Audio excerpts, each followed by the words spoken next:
Hi guys, looking forward to great games. Yes, we are excited. The tournament has just started. Everybody's ready, everybody's prepared, everybody's eager to show us what they have prepared. Yeah, we have top guns. Magnus Carlsen is here. Yes. Of course, all the attention is around. Yesterday, opening ceremony was staged here. A lot of kids, fans were around, hoping to get an autograph. So Magnus is a big star, but of course we shouldn't underestimate the influence of other top players. We have Mamedyarov here, Radjabov, Rapport, so many top players.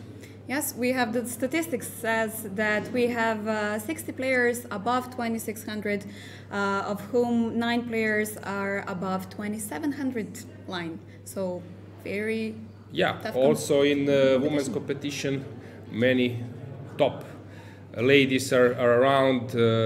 It's not easy to say who will be the champion of this event. Usually European team championships are one of the most interesting because this team spirit is quite challenging and it's very interesting to see. Magnus was doing great in the Club Cup, making his club champion, which was some kind of small surprise because they were not top seed.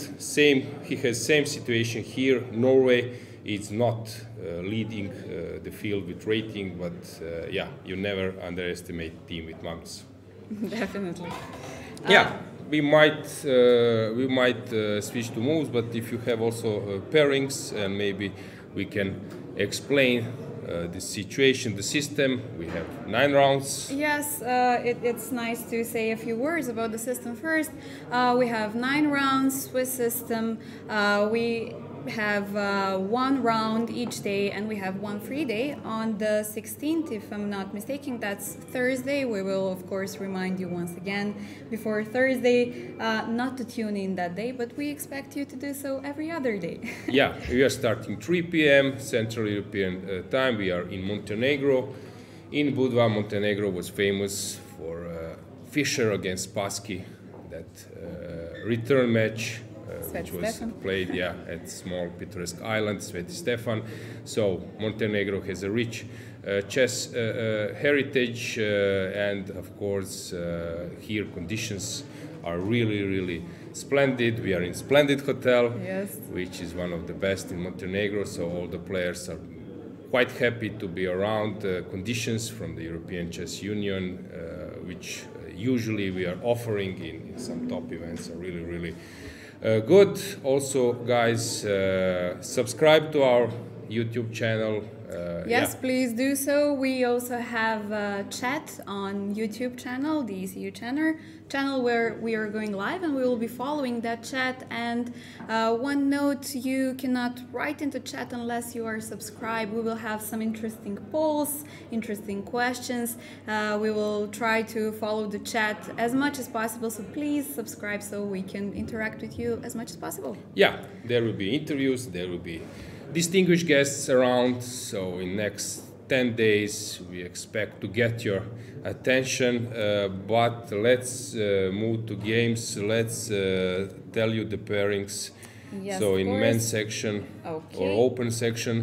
The open section we have just a second. In the open section we have on the first board Denmark against Azerbaijan, second board Romania against Austria, third board Sweden against Germany, England against Georgia, Montenegro, the host, against Armenia, and so on.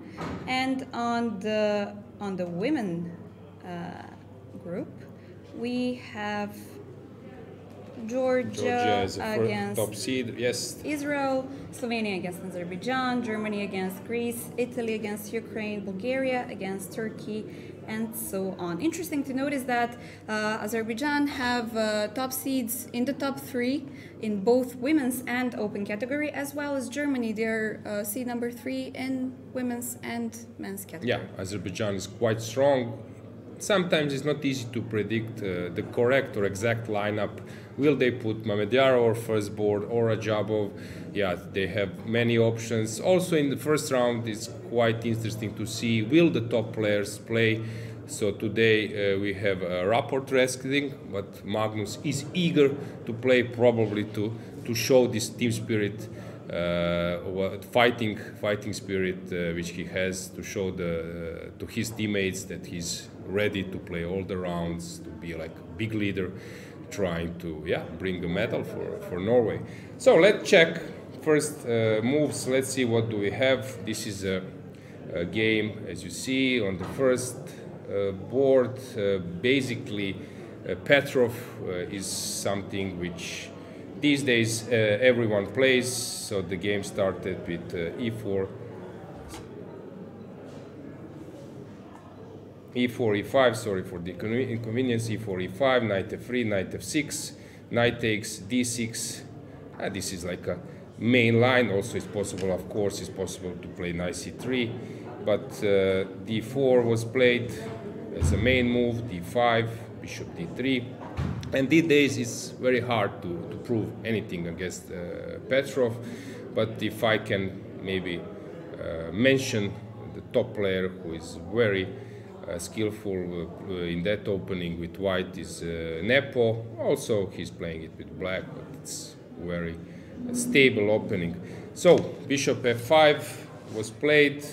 Yeah, we'll see what will white do. So Radjabov is showing that draw, it's not bad for his team, although the difference in rating is sort of in Azerbaijan favor, but draw with black is always solid. When you have on second board you have Mamedyarov, who is ready to push.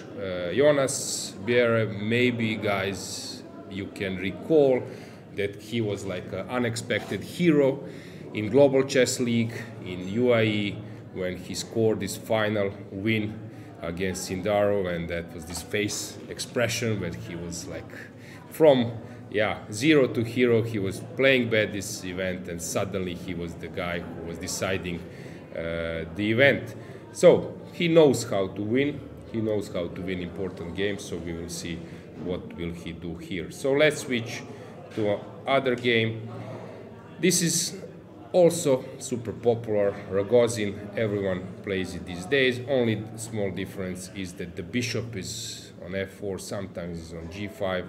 I was playing this with white in my match, tiebreak match in European individual against Elianov. At that time this was some kind of new modern way of treatment, but these days everyone is playing that line. So Mamedyarov is quite skillful. I would say probably the top guy in Queen's Gambit with bishop f4. So I'm quite convenient that he will do something there. Oh, sorry, I made a mistake. Yeah, this was a Bassov. Sorry, Bassov. But okay, as a team, they are probably sharing the idea. So it's not strange that Bassov is doing this, but you have similar position in Shak game, although this is some London opening, but as I said, with bishop and f4, he's quite skillful how to create some initiative. Yeah, this looks like a normal opening. And then we have Rauf on the last board against Thibaut. Yeah, actually Denmark is probably not an easy, I would say, pairing for a first round. Yeah, so definitely. 2600. Azerbaijan, of course, is the top seed, and we expect them to win. But I'm not sure that they will do so easily. Yeah, Denmark is some young team, very level, very balanced, very theoretically prepared. So it's, as I said, it's not an easy task for Azerbaijan, but Azerbaijan is one of the most successful teams in European Team Championship. I recall some of the trophies. 2017 when Croatia was, I was playing for Croatia, we were doing great, sharing third. Azerbaijan was the winner at that time, very convincingly. Yeah, so they have this history of winning, right? Yes, of course. Actually, in the we can maybe guys tell you some about the facts statistics. about the history. Well, the information I have is from 1992, so probably from the first time the European Championship has been played.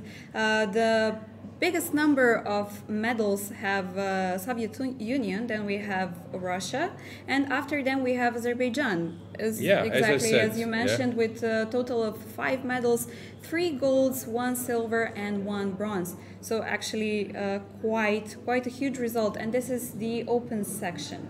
In the women's section, we have Russia with a total of 10 medals, Ukraine with 5, and Georgia with 9. So very interesting statistics. And maybe we can say that on the last few championships, the last team championship was played in Slovenia. Yeah, just to remind our viewers that European Team Championship is been played, usually is been played in odd, right? Every 2 years. It depends of COVID. There was some kind of, but usually the Olympiad has been played only on even years. So next year we will have Olympiad. So next year there is no European Team Championship. And then again in 2025. So we are now speaking about 2021. Exactly. Yes, the European Championship was held in Slovenia. We had Ukraine as the open champion. Silver medal was France, and the third medal was Poland. Before that, we had the championship in Batumi 2019, where Russia was the gold medalist, Ukraine was the silver medalist, and England was the bronze. And before that, in Greece 2017, Azerbaijan taking the gold medal, Russia taking the silver, and Ukraine taking the bronze. Yeah, you mentioned just 2021 last team championship. Actually, what I see noticed that France is more or less they are having more or less same team except 2 top players, right? So Firouzja is not here, MVL is not here, but Etienne Bacro is around, Lagarde, Moussa. So they are of course without those 2 players they are not so strong as before, but still team spirit is very high. Yes, and on the women's section, maybe we can mention that as well. 2017, 2019 and 2021, we had Russia as gold medalists. The 3 years we had Georgia as silver medalist. Very interesting lineups, the same. And only the bronze medal was different. 2017, we had Ukraine. 2019, Azerbaijan. And 2021, Azerbaijan as well. And 2021, you were the commentator as well in Slovenia. Yes, exactly. Yeah. So as I said, European teams is one of my favorite tournaments. It's much easier to follow, much easier to comment team events, because sometimes, just one move, one game is deciding a lot of things, and you feel this team spirit. And you played by yourself many events, right? I played, 2021 I played, and 2017 I played in the European Championships. Before that we for North Macedonia we can before that we played a few Olympiads. I have 5 or 6 Olympiads behind me from 2010, so that's and now some short history. But okay, you are also collecting these commentators titles. So after European individual, we did together in Petrovac, again in Montenegro, women championship this year. Now you are back again. So let's check the moves. Let's see what's going on. Let's see what Magnus is doing. So you can also see him on the camera. Yes, as well. Exactly. So guys, he's playing. They're playing against Slovakia. He's playing against Paehtz, which is one of the, I would say, the most interesting players. Guys, if you have some time, check his tournament games. You will find moves like A4, A3, D3, E3. So he's one of the, I would say, the most, in terms of opening, most eccentric player, let's say around 25-50 till 26-70 or something like this. Sometimes top players are doing also different things, but his style is really, I would say, memorable. So I'm following his game, and I'm quite happy to see him that today he's playing against Magnus, because immediately I knew that this would be some kind of complete off bet opening. So let's check what was he doing. So he started with e4 and then e5, knight f3, knight c6. Everything looks normal, except I knew it won't be normal. So after bishop b5, knight f6, Berlin. And Magnus was sort of first to David. Okay, also it's sometimes cool when those top players, okay, you are extravagant player, I will do the same, just to show that I can also play that type of chess. Of course, guys, you know that here in this position that castle is the main move. Also, it's possible to play d3, even knight c3, so many moves. d4 is some kind of, yeah, I would say sort of subline. There are many games here. Usually, black players take with the pawn. Sometimes also with knight e4. So main moves are to take like this. Actually, all the regular moves. So what happened here? Paehtz did knight d4. Knight d4 followed, and now came this c6, which actually was played according to statistics like 10 games. Usually white moves to c4 in 6 of them, but it's of course possible to bishop e2, and also one, I would say, very cool move, just to ignore everything and castle. So what do you think? What will Magnus do? He's thinking. We can check on cameras. I guess that castle is a move that you have already prepared, I guess, beforehand, and maybe you blitz it out on the board, and that shows some dominance, right? If it's a good move, I'm not sure, but if it has been played, is it a move? What do you do? What happens when you castle on? Okay, then you're giving like open hands to black to decide which way to go. I think that taking the bishop is probably too risky, although maybe there are some counter-attacking moves. But yeah, I would take the knight. He takes d4. So Magnus is thinking. Obviously, he's not like 100% prepared for everything. So yeah, the game is already, we are now speaking about like 5th move, and it seems that both players are out of the book. Yeah, very cool. Yeah. Which means only one thing. Interesting game ahead. Yeah, we will leave the camera there, so guys, you can move. You can follow that and move to our analysis, and from time to time to check the camera as well to see has Magnus made his move. But yeah, quite interesting to see what will going on there. So let's see. One more thing to mention as well, the playing tempo, yeah. Which is 1 hour and 30 minutes for the first 40 moves, and after move 40 you get additional 30 minutes, of course 30 seconds for each move, which is pretty standard for this type of championships, but still we needed to make note of it, I think. Yeah, exactly. Yeah, this is, I would say, classical control these days. In future, probably this half an hour additional time you're getting after 40th move will probably disappear, but at the moment it's good enough. Rauf Mamedov, well-known theoretician, very solid player, so he's playing this typical Slav defense when white is collecting either with knight h4 or knight e5, collecting the bishop, doubling the pawns, but black is not unhappy with the outcome because he has pawns on light squares, which means that he can survive with that light square bishop. It's more important that he stays with these dark square ones. Very solid position, usually in hands of Magnus, maybe even Aronyan, some other players, even Nakamura. It's quite hard long term because you are slightly worse, and with some exceptional technique you can squeeze that position.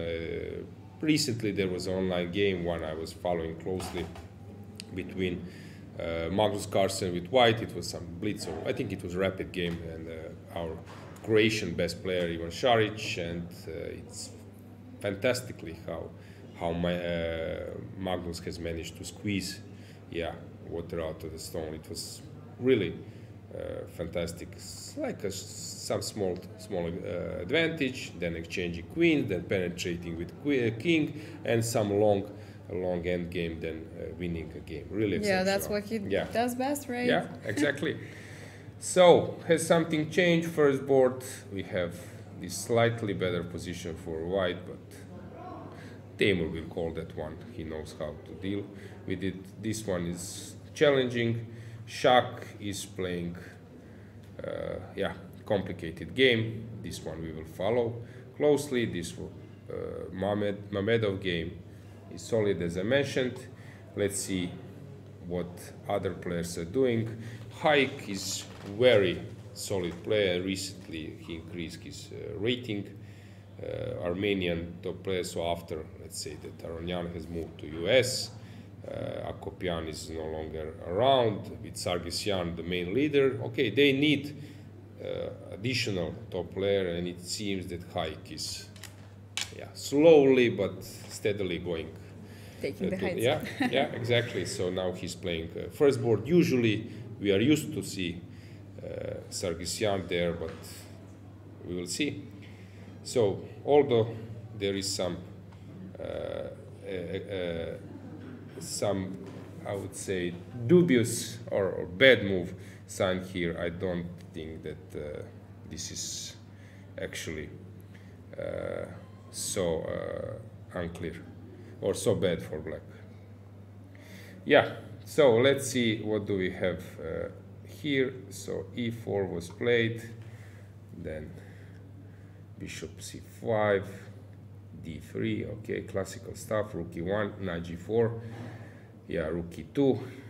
Okay, this is everything is prepared, and also Denis is, I would say, quite tricky player, because if you checked his results in blitz, even against some top players, basically he knows how to win against strong players. Sometimes he's playing very narrow repertoire, but in the end he gets his position. He's dynamical player.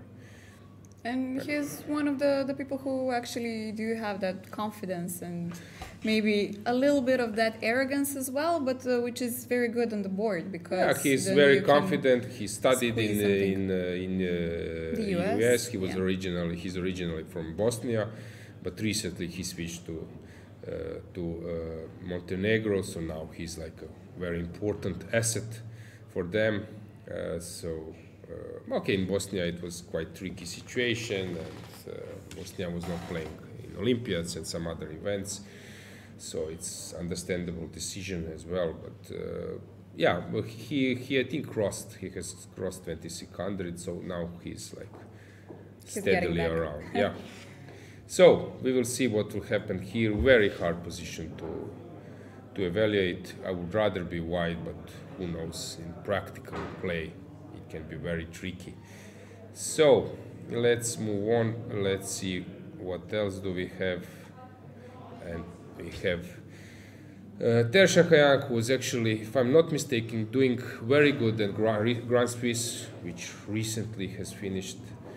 This is Rouser. You already, I think, Dragana can notice my pet lines. This is Rouser Sicilian, the one I love to play. Guys. I'm still waiting for some isolated pawn. Maybe some Alapin or something like that. Yeah, exactly. So guys, my specialty are isolated pawns, Sicilians, Rouser Sicilians. So don't be surprised if I would focus on those kind of games. Yeah. So bishop d7, usually move order is e6, but bishop d7 is of course possible as well. So bishop d7 was played, queen d2, a6. Yeah, and now we have transposition to the main line. Sometimes by this move order, black is avoiding knight c6 line. So king b1. Actually, I was beaten by Vallejo pawns, but maybe after f3 and then king b1 or king b1 immediately exactly here in this hotel, 2009. Oh, he was first seed. It was European Individual Championship, and I played against him, and he played this King B1. And actually, yeah, he kicked my butt very convincingly. Yeah, nice way of remembering Hotel Splendid, yeah, superb player, very strong player. So 94, this was actually a reaction Magnus did against Vishianand in one, I think it was a rapid game. So this is all known, and now black is thinking it's possible to castle. I was doing in this line, for example, castle at some stage, maybe not immediately, or just to move or to play, let's say, bishop c6. With the point when white starts rolling his pawn, you are giving this escaping route for your knight to d7. But we will see what will black do. Of course, Luka also knows how to play this type of lines. Luka is the most recent grandmaster in the Montenegrin Federation, so he is their latest asset, let's say. And the Montenegrin team is, they have Dennis, they have Luka, young guys, so they're playing on their home field. So we're excited to see how this things is turn out. Experienced team. Although they are young, but they have really, I would say, already. I think Luka has played in so many European team championship, Olympiads, individual championship. So he knows how to play against this type of players. But of course, they are also very, very strong opponents. On the second board, we have this game. Actually, I know this line. This should be Chigorin, if I'm not mistaken. I played this with white. Let me see. No, it was English. I know this line, and it's slight plus for white, but it's also very, very stable. Nikola is also an experienced player. He played first board for Montenegro for a long time. Played against many top players. So this team, can be tricky to play. What else do we have? We have Nikita Petrov. This is also a newcomer in Montenegrin team. I don't recall seeing him in many tournaments, European events, but okay, maybe I'm. New opportunities, we will see. So here, not easy to say the position. So let's see what is Magnus doing. Magnus is still thinking, right? Okay. The pawn is on c6, the bishop on deep b5, in thoughts, very interesting. From some insight I got, Magnus arrived to Montenegro on Thursday, right? 2 days ago. Didn't know that. So always searching for some sports, I guess. But so he's well rested for the first round. Unfortunately the weather is not so good. It's rainy today. Actually, I went for a walk and it was some kind of sunny. Sort of sunny weather, and then it's changing a lot. And then I needed to run back, because it was heavy rain coming, So what's going on in this match? Tari is playing with white, another Sicilian Rauser Najdorf mix. Rauser bishop d7, but now with this bishop e7, sometimes people are switching to some Najdorf lines as well, but this is all known as well. Very challenging position for black, but quite promising if you know how to deal, because you're getting these winning chances, which is not easy to get with black. Tari and Magnus also played together at the European Club Cup, getting the gold medal with Offerspiel, so they have this team spirit for sure, and they will pass it on. Maybe in our chat, our Norwegian viewers can help me with, but if I'm not mistaken, I got an info that word for that club means like sharp or aggressive play or something like. Yeah, because Spiel, of course, obviously it's like in German it's connected with play. Yes. Yeah, so Offerspiel probably means that, yeah, aggressive play, if I'm not mistaken. So guys, yeah, please give us. Oh, we have already some comments in the chat. We have some Bulgarian fans. It's interesting to say that Bulgaria is playing at this competition. They have the women's team, very young, very talented team. They are here with Antoaneta Stefanova, who is ex-world champion, and we have a few young girls who are on their prime time, I think, and we have Beloslava Krasteva, Salimova Nurgyul, Victoria Radeva, which they all are showing some great games in the recent tournaments. Yeah, they were playing in the world team, women's team, which is like a rapid event. I was doing commentary there in Poland, and yeah, I saw their team spirit. Salimo was not playing there, but in a recent World Cup, I think she made it to semi-final, if I'm not mistaken, maybe even final. So yeah, it was like a huge performance by her. And yeah, Bulgaria is very strong team. Before, Bulgaria was not playing in European events because there were some issues with their previous administration, but these days they are back, which is a good sign. So yeah, good, I would say, good move forward from ECU. I think we will have Antoaneta around for an interview, so she can tell us more about this new start of Bulgarian Chess Federation. Maybe we can move to women's section, or if you want to check some games as well here. Let's find some top level games. We have Deak against Ragnev. Okay, Deak recently is trying to get his opponents out of the book. I remember in the Club Cup in Albania, he started with I think A3 move, which was funny because Ivan Sokolov is a great trainer. He's their captain. He's like a more classical. He has classical approach, and then when he saw A3, so you think it probably wasn't he was shocked. But okay, today Deak is doing. Let's just check his A3 was played as a first move, guys. Okay, not as a first move. It was on 6th, which is acceptable. Let's find some top players game. Let's see how England is doing. Okay, this is cool. This is interesting. I like this rook h3, which was played by Vityukov, who recently switched from Russian Chess Federation to English Chess Federation. As you have noticed, guys, you have like these transfers.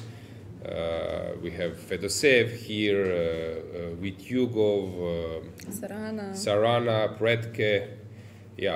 So they are now representing their new federation. So this rook b1 is known. It was played with the idea to avoid semi-Tarrasch, which comes this way. For example, knight f3, knight f6, knight c3, c5, cd, knight d, e4, knight c, 3 bc, takes, and now there is this like heavily analyzed line, which is not easy to play with white because you don't have so many pieces. And then here with this move order, white can avoid this by playing this rook b1, which was played in top level games, and now there is no bishop b4 check. This is a concept behind. So now black needs to stay on e7, and with some additional pieces on the board is easier to create the attack. And now Vityukov does this typical pawn push. Now we have this in computer strong engine games, also in human games. Everyone is now pushing this h4, which was not the case before. And now comes this rook h3. Very interesting to see Will Mamedyarov, who is very good player, experienced player, Georgian player, who will be able to defend against those threats which are coming. Maybe we can see Howell's game as well against Budva. Yeah. So David was doing well. commentator job in Albania. Now he's player, of course, very strong player playing for from England. He's very skillful. Sometimes he's getting to time trouble, but also he knows how to handle the clock. Okay, this is typical, of course, with Jabava is always super interesting. So, yeah, I think, of course, that his rating is completely ridiculous, because on a good day, if he's having his inspiration, he can be really tough opponent to everyone. Yeah, okay, this is some kind of Kero. Usually in Georgia, everyone, let's see, it was Kero. Yeah, everyone plays Kero Khan because it was some kind of Georgian sort of, I would say, legacy. But now we can see that David was offering Jabava's opening. Yeah, interesting to see how will this game develop. What else? Is there anything which might be super interesting to you? Let's see how Shirov is doing, because of course fire on board is always welcome. At the moment, very classical. So France. Maybe we can check the Czech Republic. They're playing against Macedonia. We have Nicolas Kinikola on the first board playing against Navarra. Which okay, let's check Navarra's game. I need to find him. I just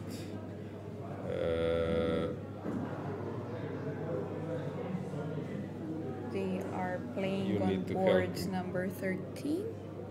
Match number 13. Maybe we can search. Yeah, I find it. Mm-hmm. Okay. So, okay, showing some muscles. I will go on a direct attack, but this e6 is typical reaction how you fight against this e5, f5.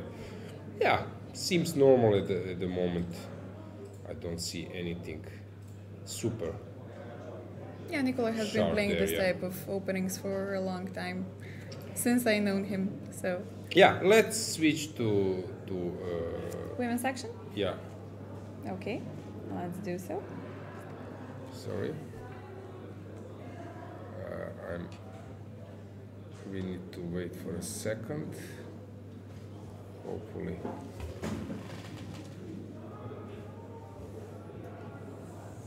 Maybe that. Yeah, I can. Oops.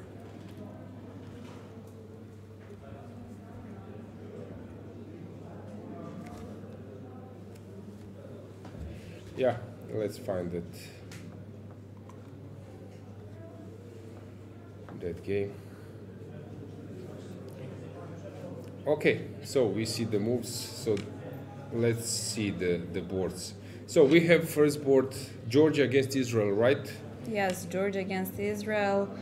We have Batsiashvili playing against Efraimsky, Rabidze playing against Belenkaya. Yavakashvili against Klinova, Masha on third, and on fourth, Melia Salom against Levitan Ronit. Yeah, so let's see the moves on the first board. London system. These days, everyone is playing London system, which is of course understandable. It's quite interesting, and it's actually very narrow, so you can get like a normal opening quite quickly, and you don't need. And also, if you are an initiative player, but this move I like. That's why I stopped a bit. This queen f3. So the idea is to transfer the queen immediately, and then to play knight f3 and some other piece to f3, because if you do it immediately, then of course queen from d1 won't be easily transferred to h3. So this is the point, yeah, of that system. Yeah, quite interesting move. We will see what will Marcel do. Basically, they know each other, I think, quite well, because they were playing also Club Cup and some other events. So very, I would say, even game. Dina is playing against Arabidze, right? Okay, this is Alapin Sicilian when Bishop a6 was exchanged. It might be isolated not pawn. isolated pawn, but this is non-line. Maybe it can also transpose from some other opening, even from London system. But I would bet that it was Alapin b6, and now of course, or let's say some kind of move a3. Black won't play bishop s6 because then white will take on a6 in one go. So the idea is to wait for white to play bishop d3 and then only later to exchange the light square bishops. Yeah, white is slightly better. Maybe this knight e4 was, yeah, okay, normal way. Now knight will probably end up on g3. Yeah, looks like a normal way to come out of the openings. What else do we have? Let's see, third board, King's Indian, much more interesting. But let's see the exact move order. Fianchetto, c6, e4, a5. A bit, yeah, I would say possible move, but a bit sideline, yeah. Knight a6. So she's trying to get her opponent out of the book. It seems that white is getting like a quite good normal position. What else do we have? We have like fourth board. Yeah, isolated pawn, finally. Isolated pawn, yeah. Finally. So, this is known as slightly better for white, but of course far away from obvious evaluation. Now, at some stage, white might come to h4. The idea is to build a battery, which is always useful when you are having isolated pawn. Remember, guys, white wants dynamics. Black, or the side which is fighting against the isolated pawn, wants to exchange as many pieces as possible. So it's very important that you have these dynamics. When pieces are getting off the board, then suddenly this pawn, isolated pawn, become a weakness, and you basically you need to start defending it. So it's very important. Also, when your side which is fighting against the pawn, isolated pawn, it's very important that you control this square in front. You remember, Dragana, sometimes I was saying this statement from Aron Nimzovic, who said that isolated pawn is a dangerous criminal who needs to be restricted, locked, not allow him to move. Yeah, and this is actually the way how he wanted to stress that it's very important to control the square in front of the. Yeah, we can basically say that the two main ideas for the side with the isolated pawn is either to try give checkmate or play d5, right? Yeah, okay. Also, sometimes you have this chance not to cross the line, maybe some equalizational sequence, but in general, yeah, it's quite tricky. Usually in isolated pawn, when your strategy is successful, you deliver, as you mentioned, checkmate or some fantastic breakthrough. Also with black or with side who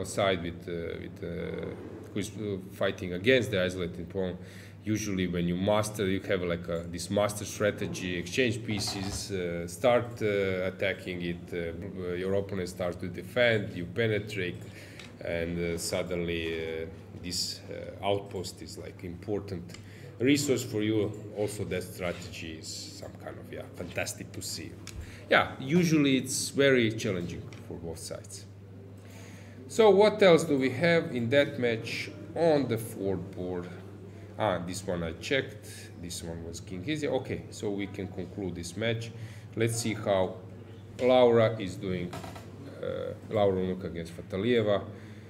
It seems that white is dominating here, so only for a pawn white is having fantastic initiative, more developed pieces, rooks ready to put the pressure, but yeah, still it's not easy to claim the advantage. But anyway, I would say that white is having like super compensation here. I would love to be white in this type of position. Yeah, seems that black is fighting for equality, I would say. Second board, yeah, this is well known. Bidulaeva against Urzala, and we can say about Bidulaeva that she is the reigning world champion, girls world champion under the 20. Yeah. Let's under 20. Under 20, yeah. World champion. Yeah. But in the what happened in Mexico? Yes. You missed one. Year. You missed previous 1 year. Year. Okay. Yeah. I'm no, sorry. because there was a World Junior Championship in Mexico. We have a world champion, current world champion junior Maurizi, who is playing for France here, and we have bronze medalist, right? Bella Khotenashvili, yes. Who Bulgaria. was leading the championship till the last round, and unfortunately she didn't hold a draw in the last round and ended up third, if I'm not mistaken. So yeah, thank you for correcting me. That was previous year. So yeah, but still impressive title to have, no? Yeah, here I'm a bit confused because usually, so I was playing this actually, I spent like 1 month of my life analyzing this Ragozin, and usually in this situation, yeah, you should, yeah, okay, you should take, okay, she wants to transpose, now I got it. Okay, now white can play queen c2 and rook e8 will be played. So this is some way to go, and after knight e2, g6, white is deciding either to take on d7 or to play bishop h3. My preferred move was bishop takes d7. So please, Dragana, help me and remind me later to check out this game. I'm quite curious to see what will happen in this game. On the third board, we have this typical exchange. Rui Lopez, I don't know, hard to say. White is having additional pawns, a pawn majority on the king side, however, 2 bishops. That means something.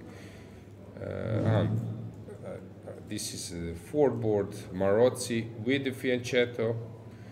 Yeah, slightly better for white, but also it seems that black is doing quite solid. Only strange thing is maybe a rook on c8. Let's just check how this happened. There were famous Ivanchuk game when he played this rook c8. It was played, I think, here. Castle, rook c8, and then on b3 came this d5, which everyone knows now that this is an equalizer. That's why white needs to play bishop e3 first, and then d5 is not so strong as before. But sometimes you want to play your bishop on g5 instead of e3, so this is some kind of small victory for white, but for black. But anyway, white normal. Maybe to find some game. Okay, let's check this game. I remember in European individual in Montenegro as well, in Petrovac, when we started to follow the event. Somehow you emphasize that we should follow Stavrula's games that she's very strong player. She was studying in US, but now getting back to chess. Finished, I think, with her studies. She was right there at the end of the studies when the tournament in Petrovac was held, but now she's free of that, let's say, student pressure. So I think that now she will have even better results because she's back home. She's, I guess, resting and enjoying some chess and enjoying life in general. So she had a very good tournament in Durres, the European Club Cup. She played the first board for Gambita Secco. So I'm expecting her to be in good shape as well at this tournament. Yeah, she was world youth champion, right? Yes, yes. If I'm not mistaken. Yeah, when I was following games from Club Cup in Albania, she did some kind of master. Actually, she won with black against Maria Muzichuk, which is really, guys, huge achievement. I think it was a beautiful end game, something like that, right? Yeah, maybe white was better at some stage in the opening or middle game, but later, really, she played fantastic. I think she also won against Danielian.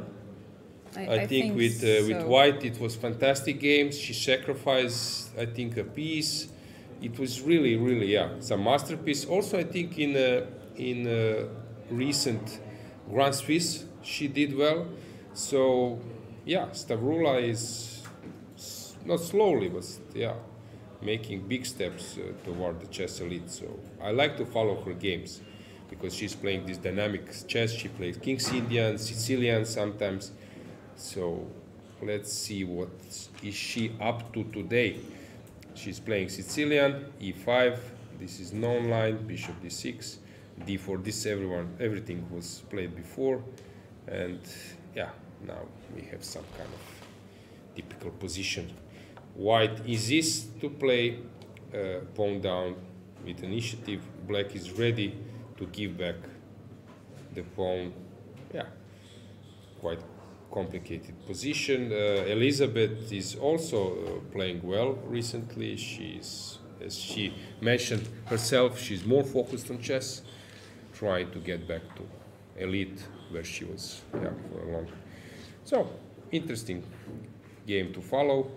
Let's see. I've just checked for the European Club Cup. Stavroula has won against Muzichuk Maria. On the next round, a big win against Elina, as you've mentioned.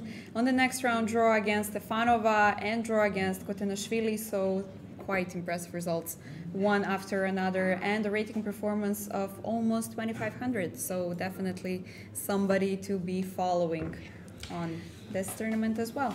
Yeah. So maybe to check something else. Do you have some game you prefer?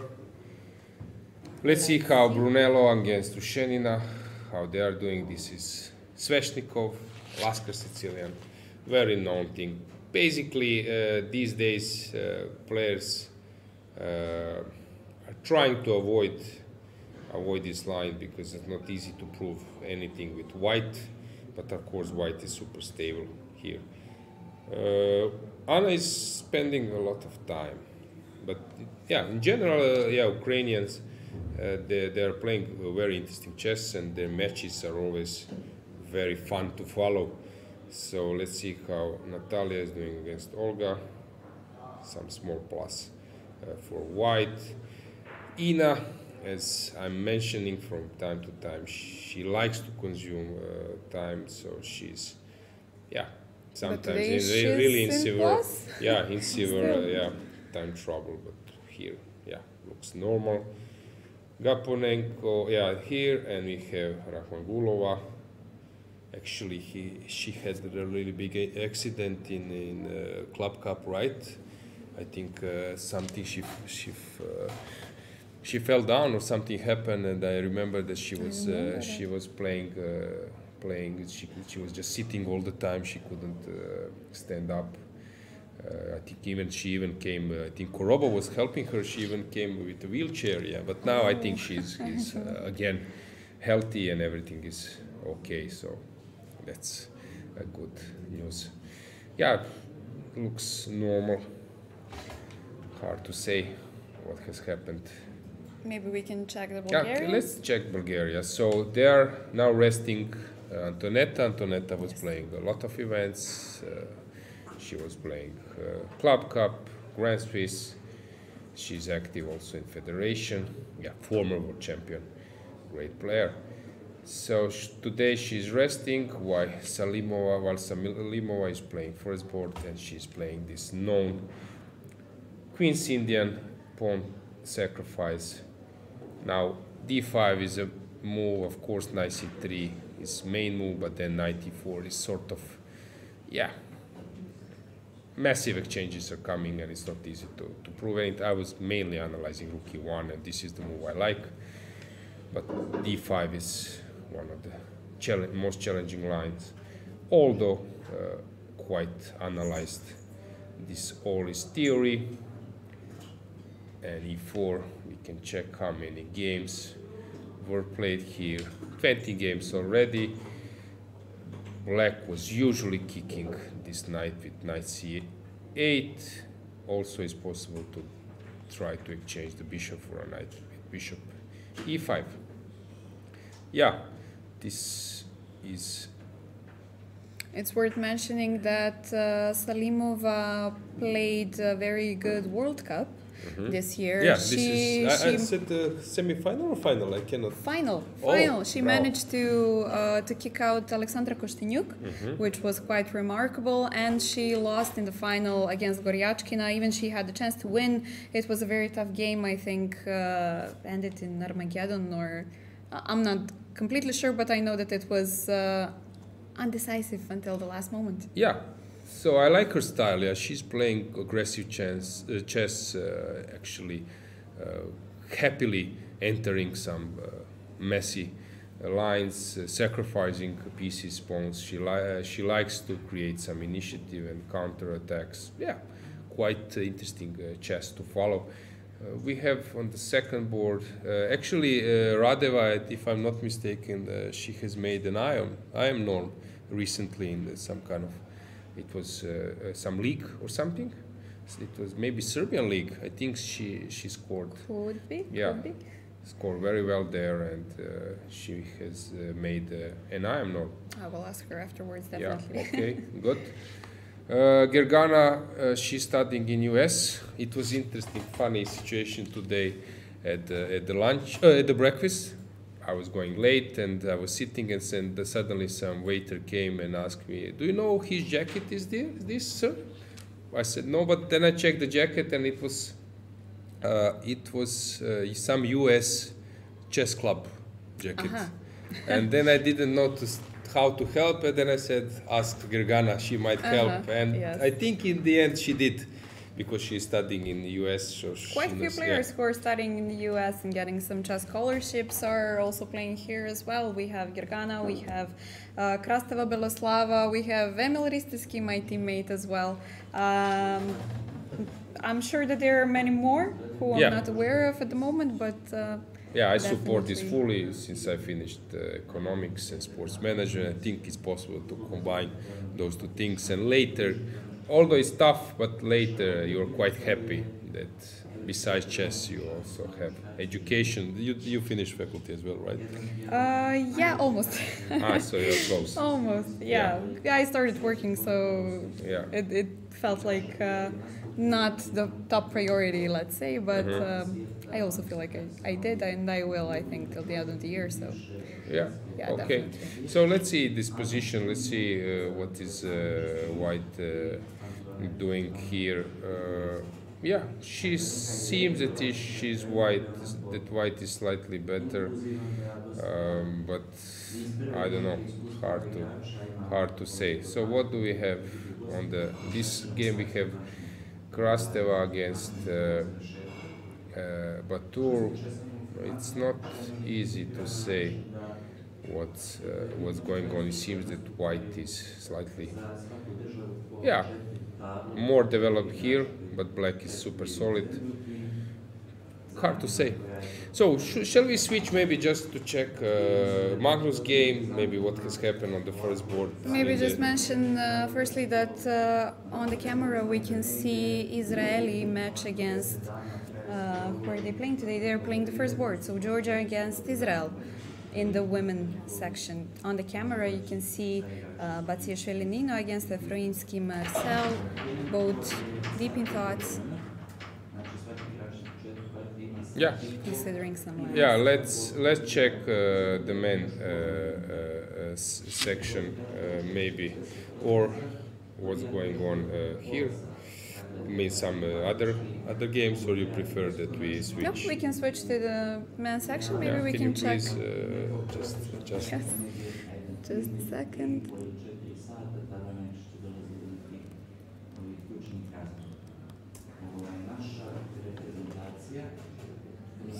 So, first board has something changed there.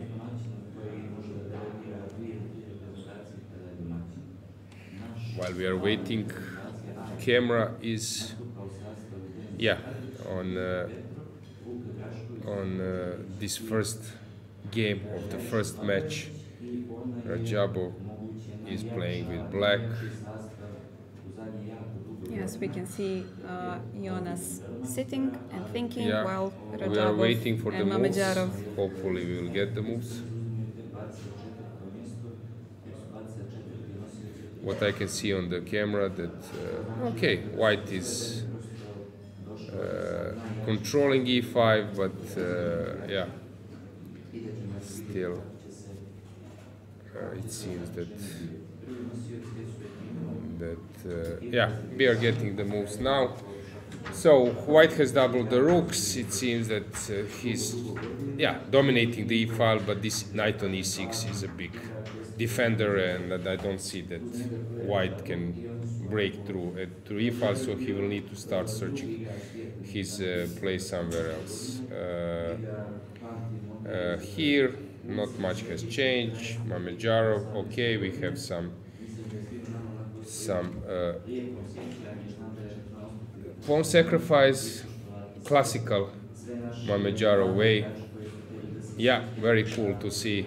Queen f3 will come. Very interesting to see what will happen there.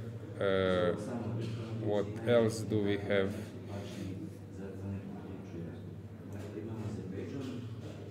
Just a sec. We have Mamedov.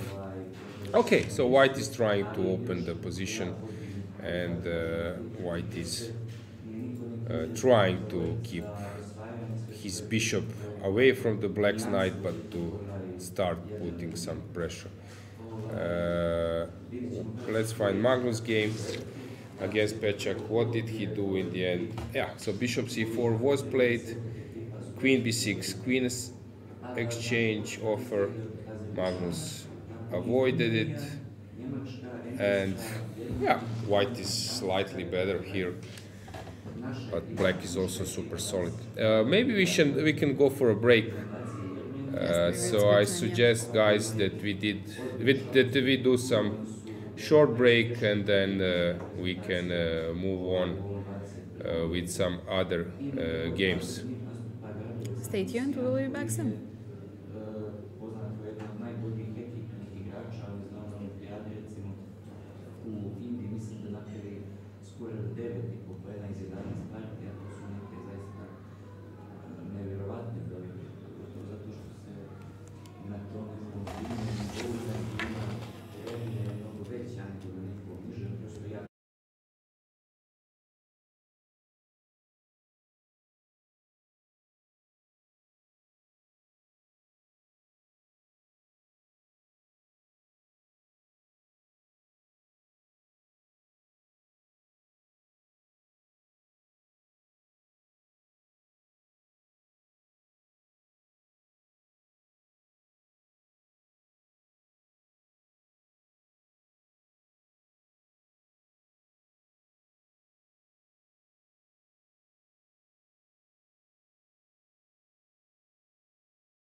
Mm-hmm.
So we are back, right? We're back. Welcome back, guys. Yeah, Thanks I would like to apologize. Us. There are some technical issues, so hopefully we will solve this at least tomorrow, right, Dragana? Yes, you know how the things go. First round is always a little bit tricky for everybody, so we are doing our best. Yeah, I would love to focus on moves, but let's see. Will that be possible? We have some games finished. Of course, guys, you are watching Magnus, who has just, like Fraser, has left the building, right? So he's happy with his position, I guess. Yes, you can see him on the camera. Maybe it's worth mentioning the games that have already finished. On the second match, we have Shevchenko against Rager, which ended in a draw. Yeah, this is Romania against Austria. Romania, yes, of course. Then we have Montenegro against Romania in match number 5. Petrov Nikita drew against Sargsyan. Then we have that would be it, I think, for the open section. It's worth mentioning that in the Warmerdam game, which is Switzerland against Netherlands, we had a false result, which was against some technical issue, which is now solved, and the game is continued transmissioning as it should be. And in the women's section, they're all playing. Yeah, fighting chess. So let's focus on the moves in progress, since we are on Magnus game. Also, we can add that Magnus and Norway, like in European Club Cup, because of this huge attention, is actually always getting this fixed board, which is now, sometimes, already we got familiar with this. He's having this, sometimes this star next to his in name and surname. Now Norway got it, so he has Norway team, and Magnus has a fixed match board. Also, it's now recently becoming like a usual thing, is that the local national team is getting fixed match as well. So Montenegro is on the fixed board, yes, which exactly. means we will be following 4 matches with the cameras. First match of the open section, first match of the women's section. Then we have a fixed camera on Norway and a fixed camera on the hosts, or Montenegro. Yeah, so we are rooting and hoping that Montenegro performs well to deserve that camera, that fixed board. I'm pretty sure they will play well. But let's check what's going on in Magnus game against Jergus. What's going on here? White is better. What I'm always saying, after the opening has finished, let's say development, then the point is to search some, if you have knights, some outposts for knights. So knight on e4 is ideal outpost, because there is no pawn left on f or d file to kick it, while this knight looks very well at the moment, but in future it can be removed after c4, right? So better position for white, I would guess, but still, still it's not easy to prove something. So let's check how things were developed. A few moves before. Also, we had, sorry for interrupting, also we had a poll on the ECU YouTube channel asking your opinion, whether you think that Magnus will be able to bring his team for the medal at the European Champions. So guys, start voting. We are curious to see your opinion about this topic. And also, once again, for you to be able to vote, you need to be subscribed to the ECU channel. So please do so. So this is how the things were developing, and came this bishop e6, which is always tricky against Magnus, because when you are changing structure, he knows how to handle it. But also, is there anything not tricky against Magnus? Let's be honest. I agree. But this is some kind of, I would say that this is like a compact structure, but after bishop e6, things are not so solid, and now came this e5 with the point to exchange and then take on e5. And I was saying this a lot. I read that somewhere. I think Nigel Short has mentioned it somewhere. It's good to have more islands if you are Greek Minister of Tourism, but in chess it's better to have less islands. This is 1, this is 2. Weak Yeah, pawn on e6. exactly. So, but still unclear. So taking, maybe it's possible to sacrifice. Actually, this is what I would have chosen against Magnus. Yeah, to be a pawn down, but with like a normal pawn structure and active position. Would he have gone for it? Who knows? Yeah. And what was played in the game? This one, queen g4, takes, and now some stable advantage for Magnus. Very tough time for Pečak. I don't know. Really seems unpleasant to play against Magnus, since there is like strong positional pressure. Let's switch to the first board.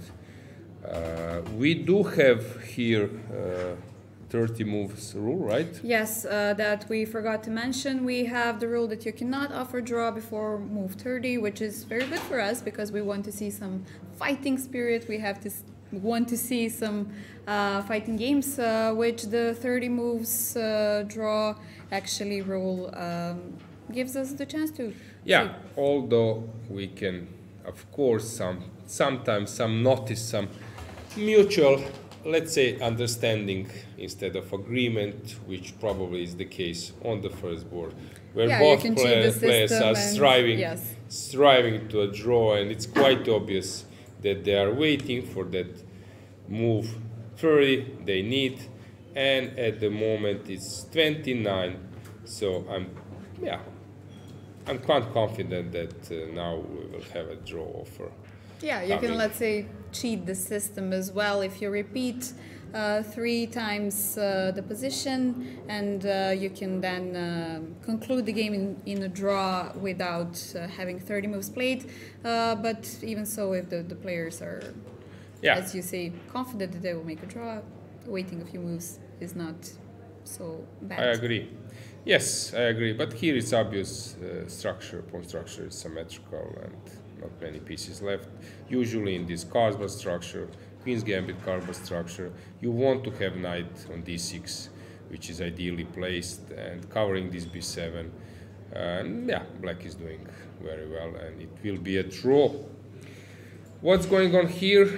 I'm not sure if the players can ask. I wasn't at the technical meeting yesterday, but there is a rule since Chennai 2020 where you couldn't ask your captains if you can make a draw or not, or if you should agree to a draw, or if you should offer a draw. That rule can be overruled in the regulations of the specific tournament, which was the case in Durres at the European Club Cup. The players could contact, let's say, the coach to ask for permission to make a draw or not. I'm not sure how the situation is the same. Here is the same. Yes. So in European events, except bringing coffee, maybe some snacks, some top players like Ivan Sokolov, like Borki Predovic, Luke Van Veli, or I don't know whom. Sergei Movsesyan can also maybe, somehow use their vast knowledge of chess in the right moment. Yeah, so here Queen d6 was played. This is second, but let's check first the second board. So what is Mamedyarov doing? He has sacrificed the pawn. We saw this before the break. Yeah, pawn up, isolated pawn, but pawn up. And it's interesting. Usually white is having this position c3 and with the pawn on c3, and white can claim some kind of advantage, slight. But now pawn down, same position. Very interesting how he's confident in playing this, but now he avoided a draw offer. sort of, because as you mentioned, 3 times repetition leads to a draw, and now he wants to just move on. Probably after queen d7 he will play something, bring the rook, or maybe bishop d4. Yeah, still very interesting. First board, as we have predicted, that's a draw, right? Yes, you've mentioned so, yes. Yeah, that brings us to other boards. We have here this g5, h5 pawn chase, which is quite common in this opening. Yeah, now the white transferred the knight to e2 to protect. Oh, interesting. that's 3 times repetition, right? Second board. Let's see what's going on. Let's calculate. So, Dragana, we have... Okay, you start calculating first, right? Yes. Second. Yes. And third. Yeah, that's a draw. But the player has to claim, so let's now see. White can claim.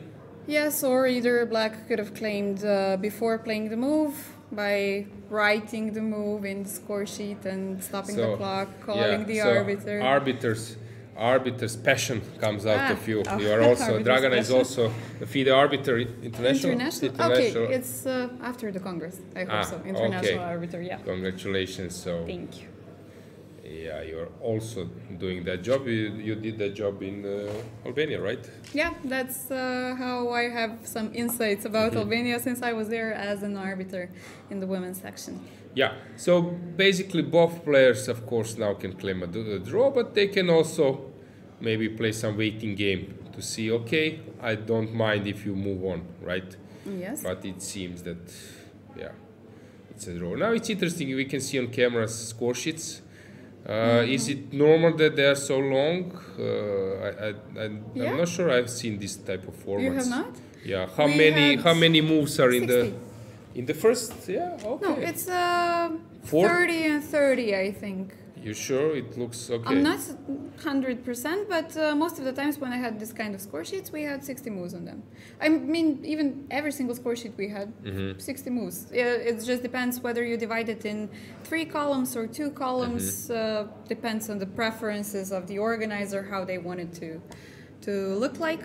But we had a lot of them back in Skopje, let's say, or in Serbia. We used to have this kind of score sheets as well. So it's not so... Yeah. Untypical for me, let's say. But I can bet that we have many viewers who are not so familiar with score sheets, just playing online chess, following chess events. Guys, this is like this old tradition. The purpose was to claim before live boards were invented. The point was to claim a draw. You need to know exact position also to prove that you pass this 40th move, because at previous time there was additional like 1 hour after 40 moves. It was also additional like half an hour, if I'm not mistaken, after 60 moves. So at that time this was some kind of control mechanism. And even so when we had the adjourned games, right? Yeah, to exactly. Know which is the but position. It's always funny. For example, I recall when Magnus was now playing in Qatar Open, and then sometimes you're playing against some player, and of course he prepared probably and checked his game in the database, but it's somehow sometimes you don't want to be impolite. You don't want to write the wrong name of your opponent, but sometimes it's really not an easy task. And I also commented this before. It's funny when you're watching a score sheet. Okay, today this was like some kind of slow, calm game, but sometimes when it's completely messy game, then you see that players at the beginning, no stress. You can check, for example, that you don't know chess. Beautiful handwriting. Yeah, you just take a score sheet and immediately you can say, oh, here things become more complicated. Things were heating up. Because somebody got out of time. Yeah, and players were just writing nervously. Some scribbles. Focusing on the moves, not on the score sheet. And there are also some players, if I'm not mistaken, I think it's Peter Leko, who writes every single column, the date, even if there is a club competition. I like to do that as well, yeah. Me, never. I just put my name and my opponent's name, and that's it. result, and also sometimes Me, you're it just writing looks result. empty. Yes, writing results just after the moves, not in column for that. Yeah. Yeah. Yes. But also there are some players who were writing time. I'm not sure is this now. You can do it. You can do it. Because there was this big drama, if you can recall, in it was U.S. Championship, if I'm not mistaken, with So Wesley, and he was putting some notes, like motivational notes, and then his opponent was saying that this disturbs things, and so on. And I think he was forfeited. So, yeah. Writing time is a bit more natural, let's say, and people used to do it. For those of you who are not familiar, people used to do it like write how much time you've spent, or more common, let's say, how much time you have left, because you do not want to calculate it on the game. So you just write in the corner how much time you have left on the move. So when you go back home to analyze, so you can see what is the position that you've spent most time on, where you should have spent less, and something like that. But nowadays, of course, with Digity boards and with live transmission, we have all of this data online or automatically added in if I'm not mistaken, so even arbiter can interfere if there is 50 moves or how many moves or something. Yeah, arbiters can interfere after 75. Yeah, some scenarios. Yeah. But we have the Digity transmission in the playing hall as well, so we can always go and check and be prepared. You know, in this scenario, live boards helps a lot. In scenarios, I mentioned this to now captain of Croatian team, Grandmaster Zdenko Kožul, who was European champion 2006. I think that happened 3 times in his game. So his opponent playing some lines, like with Hugo today, move his rook to h3, then come back to h1 and castle. And live board suddenly will stop. Catch that, will stop, and then people were asking what has happened. What happened, they realize that there is an illegal move in the game, which sometimes is true. So, guys, you can write in chat if you have any comment regarding that topic. We are here for 10 days. Of course, there will be some part of the day where we can comment different chess-related things, right? Yes, of course. Yeah. So this should be a draw, this game I mentioned of Abbasov against Oxner. That's 1-1 we're expecting, and Mamedyarov is playing pawn down, but with some activity. Very inspired game, although black is quite safe, which brings us to this game as sort of decider. Believe me, it's very hard to win against Mamedov in these structures.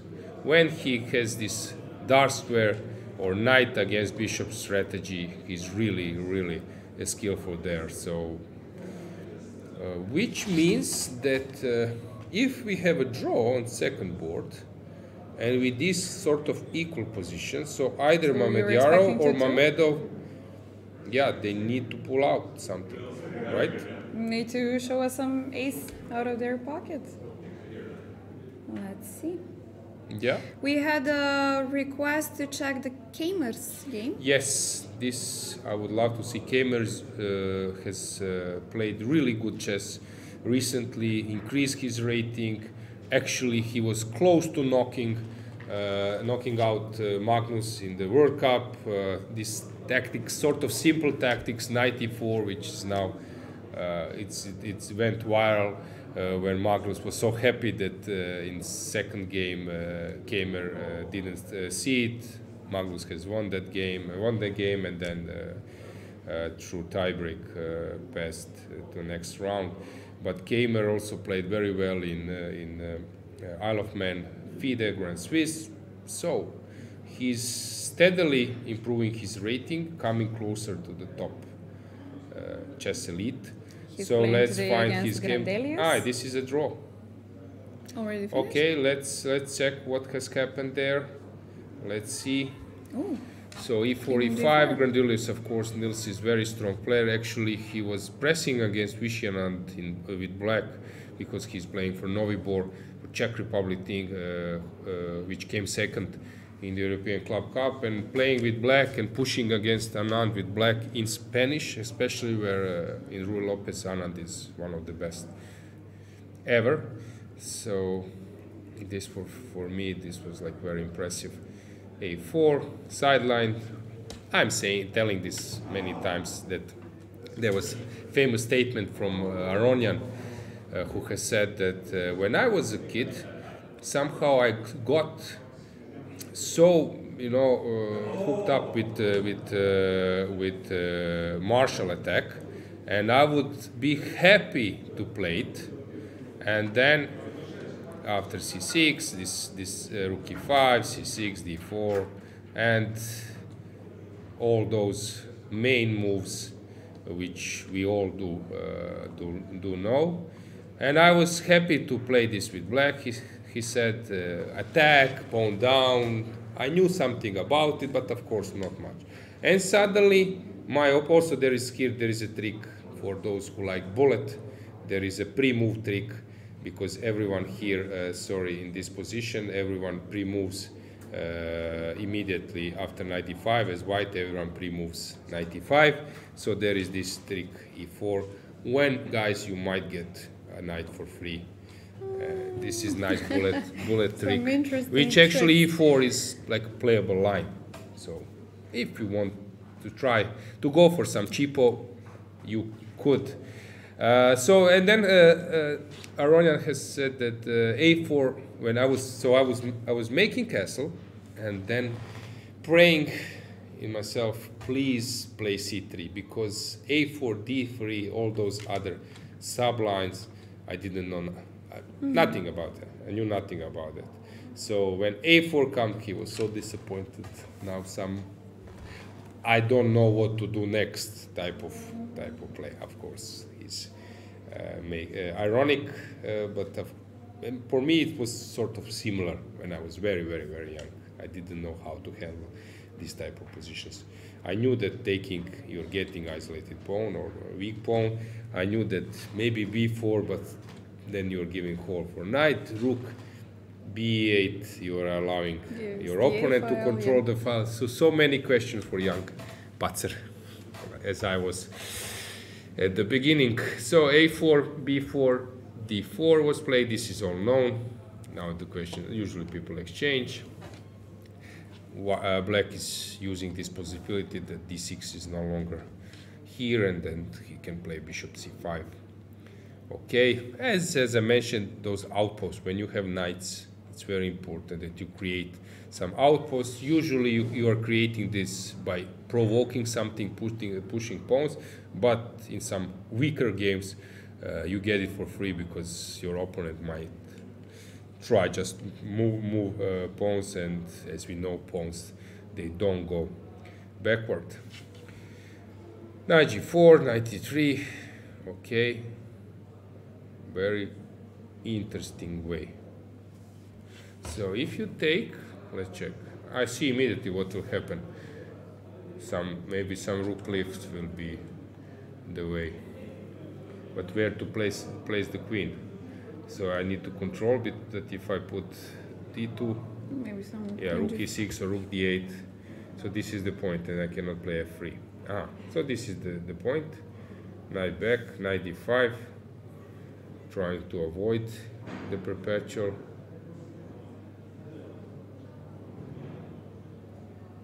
Yeah.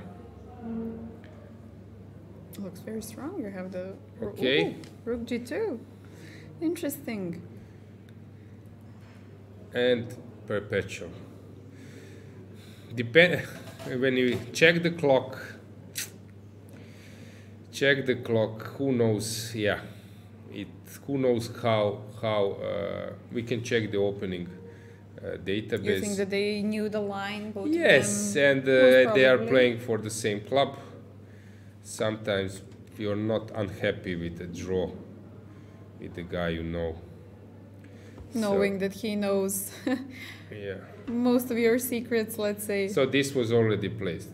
Yeah, knight f6 was played, but basically this is known line.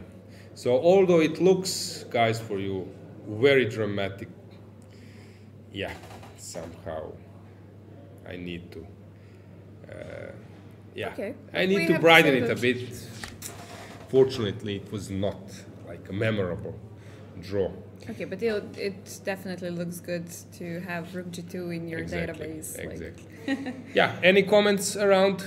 Yeah, I'm trying to go through them. Let's see, some Turkey fans as well. Maybe we can Of course, we can check other games as well. So let's find Turkey. We'll do it. So Turkey is playing on match board number 16. They're playing against whom? Wait, just against the youngsters of Montenegro. Youngsters of Montenegro. Yes, board number 16. We have on the first board Sanal Vahab against Kalezic Blažo. Yes, let's see. Second board Can Emre against Krivokapić Marko. Third board Ali Maradi against Draganić Veljko. And on the fourth Yilmaz Zerli against Miletić Vuk. Yeah, let's see what's going on here. Of course, this looks scary for black because two passers, only two moves away from the promotion. It looks to me like a dead loss.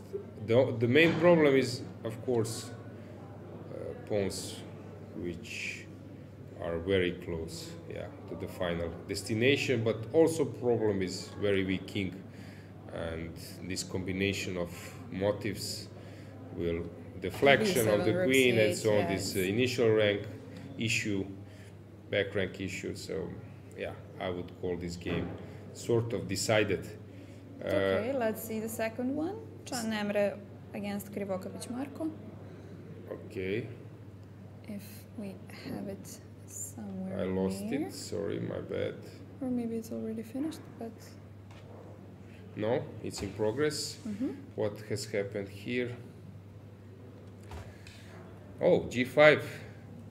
Yes, usually h6, g5 is good, very good, if your opponent is having a pawn on h3, and then you can run to the other side and push g4. But here... So you have a hook. Exactly. It's much easier to penetrate, to break through if your opponent is having the pawn on h3. Still is possible, but now this f5 hole might start to tell. Let's see, has something happened? h3, probably necessary because g4 was coming. Yeah, it seems that black is cruising convincingly, but I don't know. Hard to say. Still unclear position. Only 16 minutes on the clock for white. At least that we can say that is a sure advantage of black in this game. Yeah. Then we have third board. Ali Marandi against Draganić. Looks, close to lost. We're completely seeing lost. fourth board at the moment. No, Ali Marandi is the third, my bad. It's okay. Yeah, and then we have fourth board, right? Yes, this is the fourth. This looks very promising for white.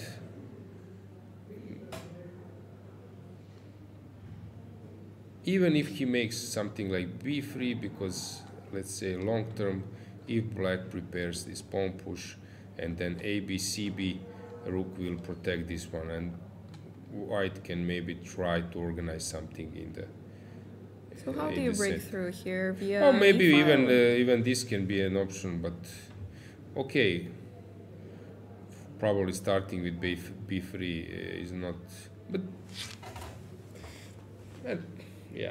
although draw is the most likely outcome here. It looks tough. It looks very close. Let's see how my Croatian players are doing. Yeah, they're playing against Albania today. Yes, let's check Croatia against Albania. We have Ante Brkic, playing against Paško Bambi. Ivan Šarić is resting. Ante is playing now first board. Actually, he increased his rating, stabilized. He's playing very well in the European Club Cup. He took, I think, bronze medal. He lost last round game, but before that game, he was playing again. At that last game, he was playing against Balog Imre, Hungarian Grandmaster, and actually they were both on 6 out of 6. And Brkic lost. Brkic lost, so Brkic ended up on 6 out of 7, while Imre was on 7 out of 7. But Imre was actually, I think, on a different board. Maybe only that round he played on higher board. He was on the board where Turkey player, young Turkey player Gurel, if I'm not mistaken, has scored 7 out of 7 as well, but it's some bigger performance, something like that. And so 7 out of 7 was not enough to be best, which is interesting. Which is impressive, to be honest. So Brkic is having some normal Italian game here. Martinovic is pressing. The point is that d5 is not possible because of bishop takes, bishop is hanging, but maybe defending that bishop can be tricky, hard to say. Then we have on the third board, it's I think Livaich's third board. Yes, Livaich is the third board. Yeah, he's pushing. Seems that he's better. Yes, and we have Batsiashvili on the fourth. On the last board, who is having bishop against knight. It seems promising for. Wait, how can I protect c6? Maybe I cannot, because if rook c8 later, also I'm dropping this one. This can be tricky. Maybe some rook b1. Yeah, this can be tricky. Okay, so let's do some random check. So what's going on the games here? Black seems to me as very solid, although white is having some initiative. Here, again, solid for black. I wouldn't be so worried if I would be black here. This one looks... Wait, hang on. Rook sacrifice. Is there a way to defend against the checkmate? Maybe. If we go with the obvious. I was thinking maybe to just to move the bishop. So rook e7, king h8. Now this is coming. So probably you need to just sacrifice something. Bishop f3, and on rook f3 maybe now check. And now I'm trying to check forever. And still having a hold of the second rank. Who knows what's going on here? Maybe this is some kind of superb tactics only for a draw. It seems so. So, but it looks scary for black, for white. But probably it's just a draw. But it is a natural move. Bishop e3 is a natural move. So yeah, you want to defend against. What has happened here? This is my pet line. So h5. Usually I was avoiding this move. Reaction which was played by Zdenko Kozul, the expert. They call this Kozul suicide variation, but he has scored so many important wins there against Shiro, Nigel, so many strong players. So h5, it's okay reaction, but sometimes it's hard to play this with black. But it seems that Luka is doing good.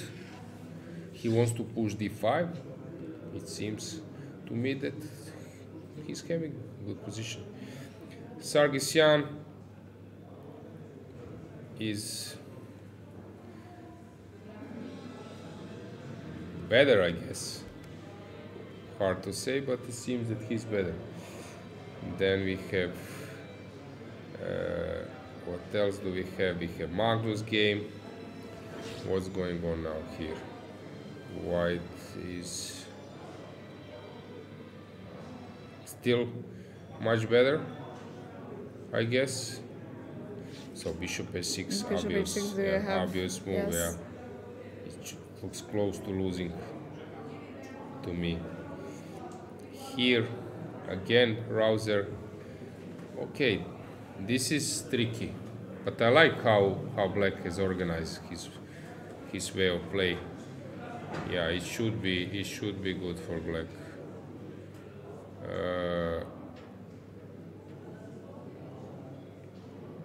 What else do we have? We have Also on the camera, let's say that you can see the Montenegrin team. You can see Denis Kadric, who just backed down. yeah. A little bit thinking whether to play bishop f3 or something else. The game we have just seen. Yeah. Yeah, this one I mentioned. This should be slightly better for White. Bogdan. Yeah, it seems to me that he's better.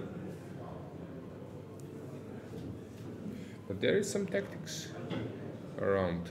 So Queen b7. The point is later that this knight d6 will be an issue for Black. Lupulescu. It seems to me that White is better here. In pleasant position. What was the last move? Probably Rook was on c7. Ah, Queen. No, because This is maybe we have some problem mistake with the in transmission. Yeah. Okay. This is mistake. So Rook c8 was played, obviously. Rook c8 and then Queen 2. Queen c8. Yeah.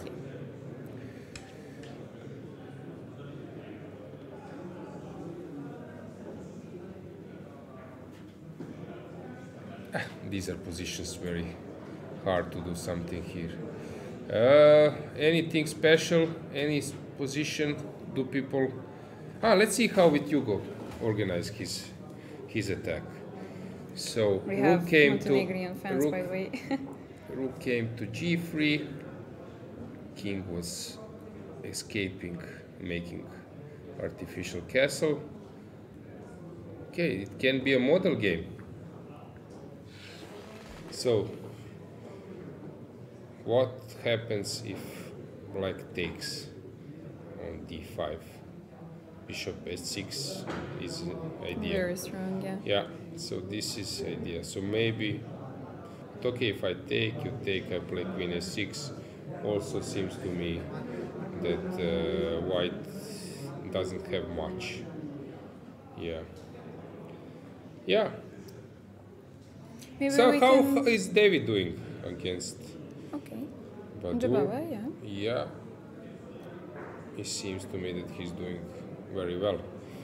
Badur is already in time trouble. Here, let's say McShane. Slightly better, but it looks to me that he'll be a draw. Anything special? Maybe France? Maybe we can see Navarra, let's say, one more time. See how my teammates are holding up. Maybe just a little bit short. So let's find now. David is Yeah. here. White Interesting is position, no? yeah. White is sort of creating something, but Black looks very active. Yeah, hard to say. And the rest of the games? Yeah, but let's check maybe women's section. Let's switch to women's section. You told me to remind you about Beidullayeva's game, if I'm not mistaken. Right.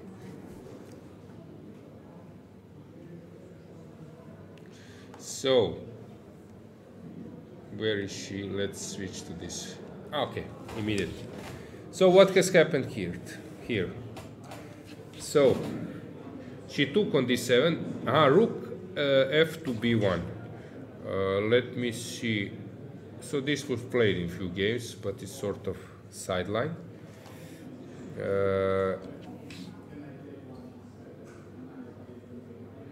Okay. Now, usually White is having the same position, but with the knight on d2. Rook b4 is the idea to defend against c3, but what will black do? Black can later play knight e4, b5, and maybe bishop d7, come back with the queen, and then play a5.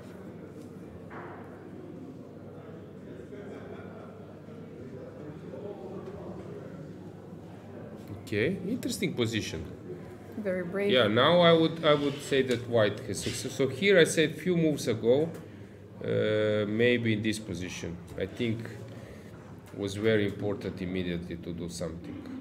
Maybe bishop f5, because the point of knight d2, f3 is to counter-attack bishop f5 with e4. So maybe... Plus bishop f5 with tempo. Yeah, because now, after f5, it seems that white is having like a completely domination. Yeah, this just looks very bad for black. Let's see game by one. Nino against Efroimsky. Yeah, Marcel is doing great.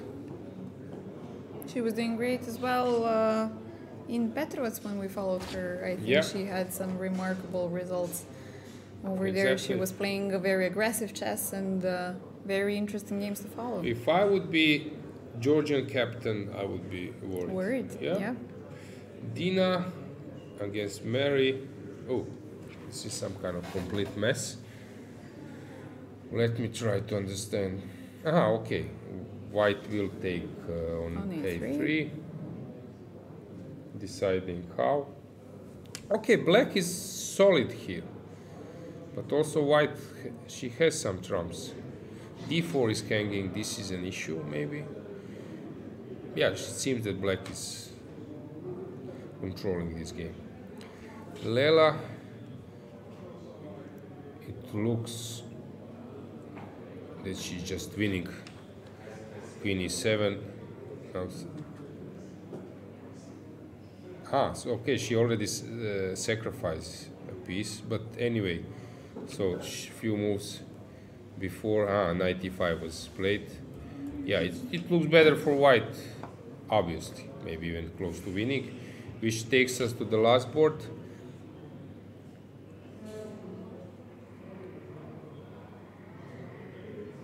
Queen d4 will be played, I guess.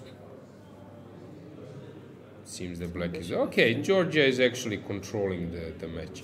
Slovenia, how things developed there.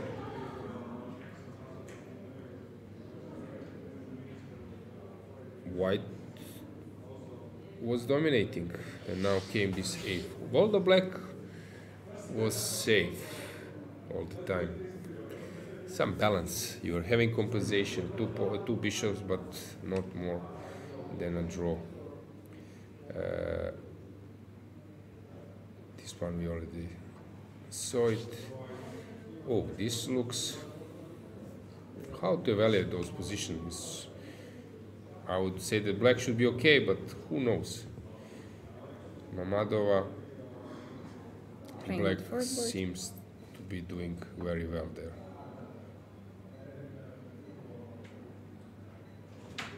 Stavrula in time trouble, but she will probably make a draw here. But okay, hang on, this one is hanging. It's not so clear. I was thinking about to play g6. I would probably play g6 instantly. You play rook d8, I guess.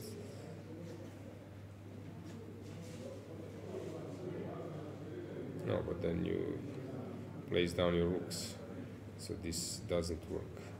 So I need to find something else. So maybe I should just play some f3 is not, maybe e5, trying to ruin your structure. So maybe that's why she's thinking, maybe here h6 is an option, and then e5, e6 is not so strong as before. Yeah, but it seems that she's doing well. What else do we have? We have we can Dinara Wagner. Okay, on the second board against Yes. Avramidou. Navratilova was also a previous world youth champion, so a lot of champions. I think at the last European team championship in Slovenia, they were really doing well as a team. I think they were something like seeded like 15, and in the end fighting for medals. So, yeah. Yeah, I think they started playing great once both Tolokido and Navratilova entered the team as two previous world champions. I think it gets the team spirit higher, and that you believe in yourself more as individual and as team as well. Yeah, so let's just briefly check the games. Is anything interesting in particular game, and then we can stop. Here, who knows? This is a draw. As I mentioned before, that this game usually white is now avoiding this game because it's not easy to claim anything in these type of structures. Which this is normal. Okay, this is some kind of mess, but white is an exchange up. Knight will land on c3. Yeah, probably white is just better. Salimova, let's see, Bulgaria against Turkey. Always tough match for both. White is better. Weak king, rooks, some initiative. Radeva, she is pawn down, 2 pawns down, but some initiative. Trying to make something of the G file. Yeah, but very hard, right? Yeah, it looks very far away. So some bishop e3. Something went wrong for her. Here, not much. But more active, no? Yeah, slightly better for white. And here, some mess.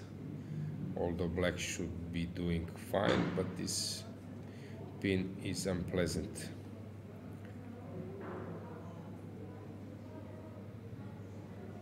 Anything special? Any comment? Let's check the chat. We can get back to men's section just to see has something changed there. Mamedyarov is sacrificing everything. Unbelievable player. Fantastic. Fantastic job. Oh, we had a request to check the Bulgarian women's team, yes, which we just did. Yes, rook e4, and now he will find some winning sequence. So he will be the key player today. Mamedyarov will hold this one. Kadri is still contemplating. Luka Drašković in a process. Djukic seems worse against endgame expert Sargsyan. Aha, so we have some a lot of moves in Kadrić game, but actually, yes. Yeah. So this is how it's. So he played bishop d5, not bishop f3. Yeah, it will be a draw. Okay. It will be a draw. And what about the rest of the team? Can we make some kind of prediction there? So, yeah, black is doing fine, but still very complicated. Djukic is worse, and there is one draw, right? Or? Let me check. No, we haven't any game finished. So which game I'm missing? So we have Kadrić, Drašković, Djukic. I'm sorry. Yeah, that there is one game, Sargsyan, and we have one Montenegrin team that we didn't see, Montenegrin youth, because Montenegro has 3 teams in this championship as the host country. They have they're allowed to have more teams. They are allowed to have 3 teams, so they used that right, and they have Montenegro youth, and Montenegro C team. So we checked the Montenegro C, and we checked the Montenegro, and we haven't checked the Montenegro youth. Yeah, Alexander Tomic is playing yes, against the Maxim. Shukovic against Kobo, Pečurica against Nabati, and Djurovic against Postni. Montenegro youth playing against Israel. Actually, as I can see, they are not doing bad at all. Maybe only in this game they are worse. And yeah, they are actually very solid. They're holding on, yeah. At the moment, things looks very okay. Maybe we can have a break and then come back when the things will be close to decisive. Yes, and especially in the time trouble, it will be most interesting. Yeah. So stay with us, guys, and we'll be back soon. Yeah.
Yeah, we are back.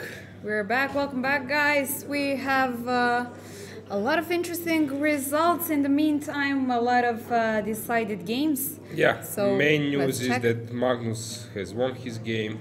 It was sort of expected after he managed to place his knight on e4, better structure, initiative or the e-file. Here it's very hard to play this type of position against Magnus. Bishop a6, move we mentioned. Better knight, this is like some kind of classical treatment, how knight can dominate bishop. Weak pawn on e6. Yeah, now h4, playing on both wings. Knight g5, e6 was hanging. Very skillful play. The idea is, of course, to penetrate here.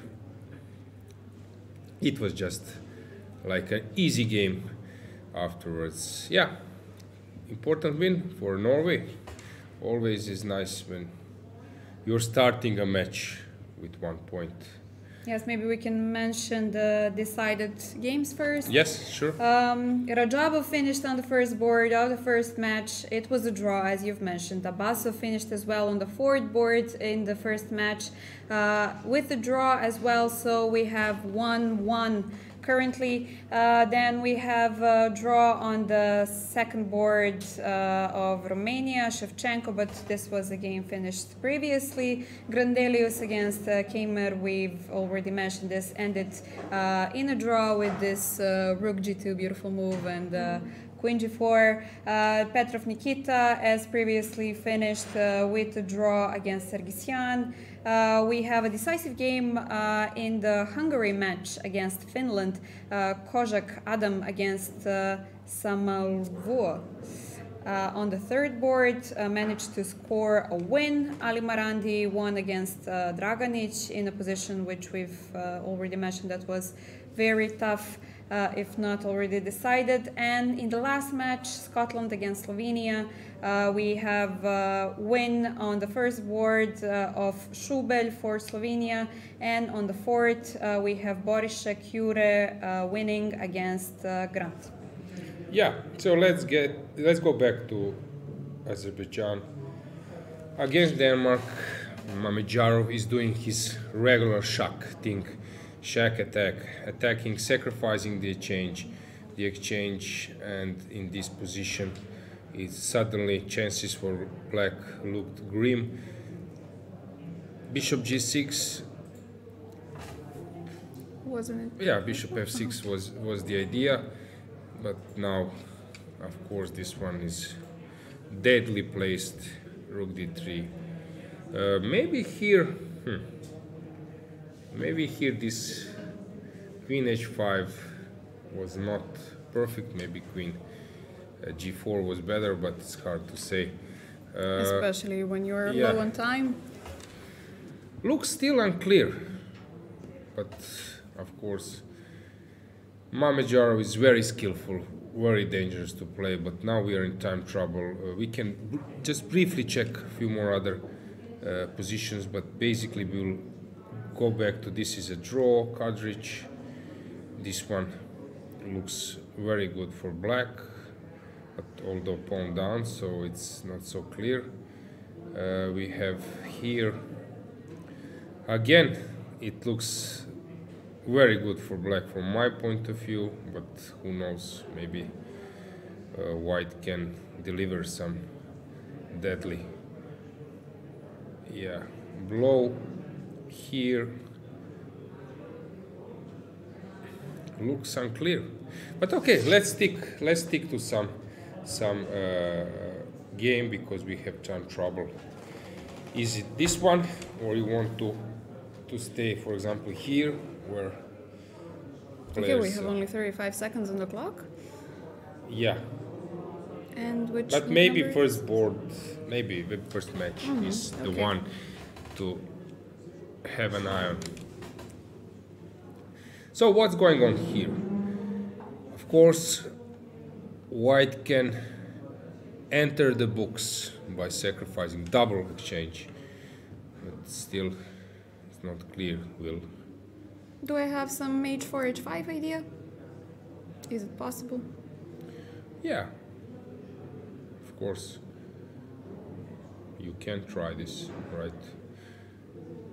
So what is he up to? h4, h5 for sure is an idea. Maybe even some other preparatory move. Hard to say. h4, h5.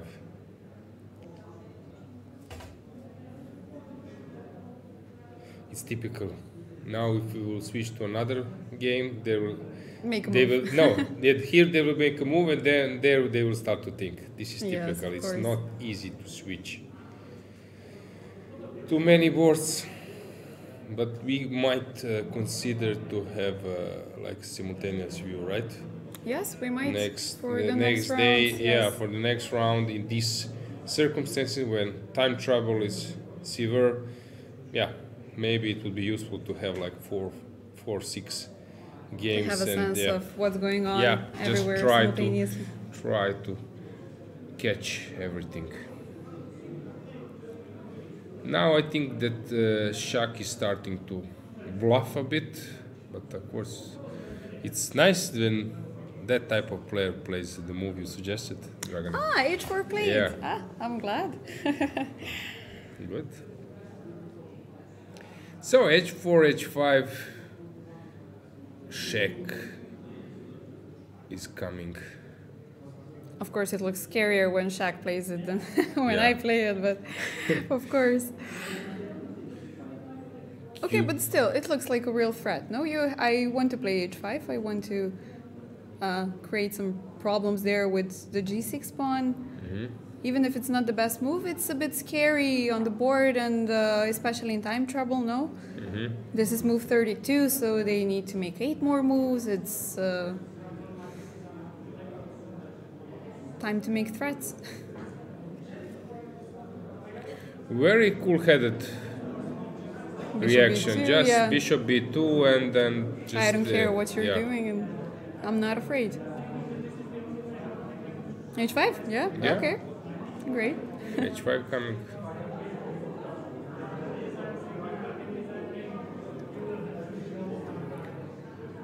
So how do you defend? Okay, let's see. What Mads... Probably he will allow...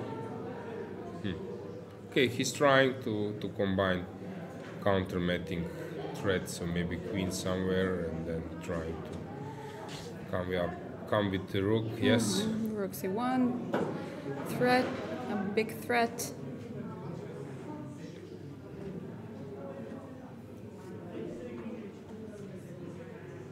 Do I have to play some g3 now, maybe, or to try to save myself? But h5 is hanging.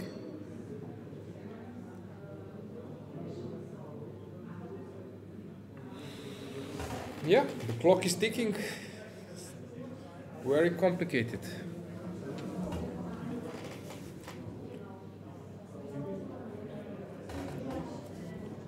Any other chance to defend this besides g3? Because g3 g3 doesn't queen look, h5. This is doesn't look very promising. Yes.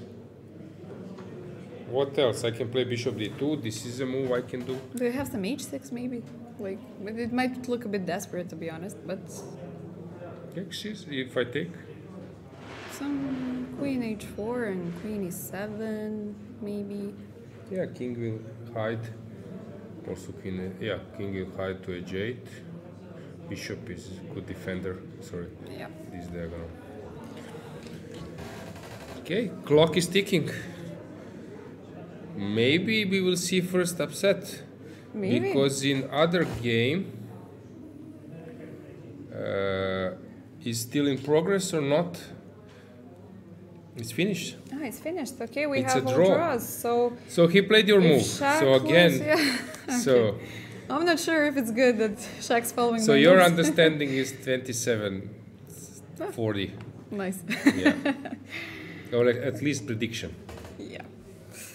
Okay, Bravo. but if he H6. loses, Denmark wins.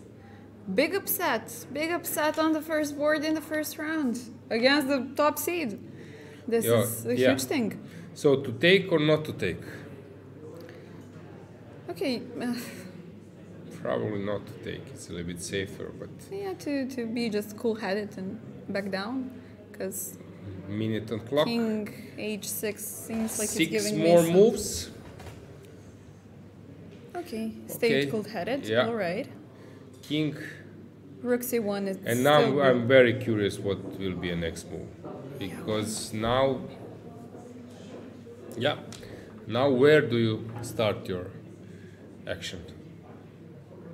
Yeah, I have this threat that I need to defend.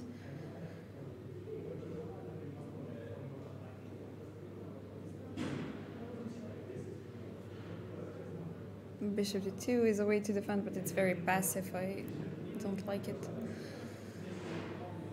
Some rook e3, and then some crazy bishop e1, but of course it's bad. Rook e3 to threaten some rook g6, but even so, maybe I can take. No, rook e3 is bad, rook c1. So what is the move?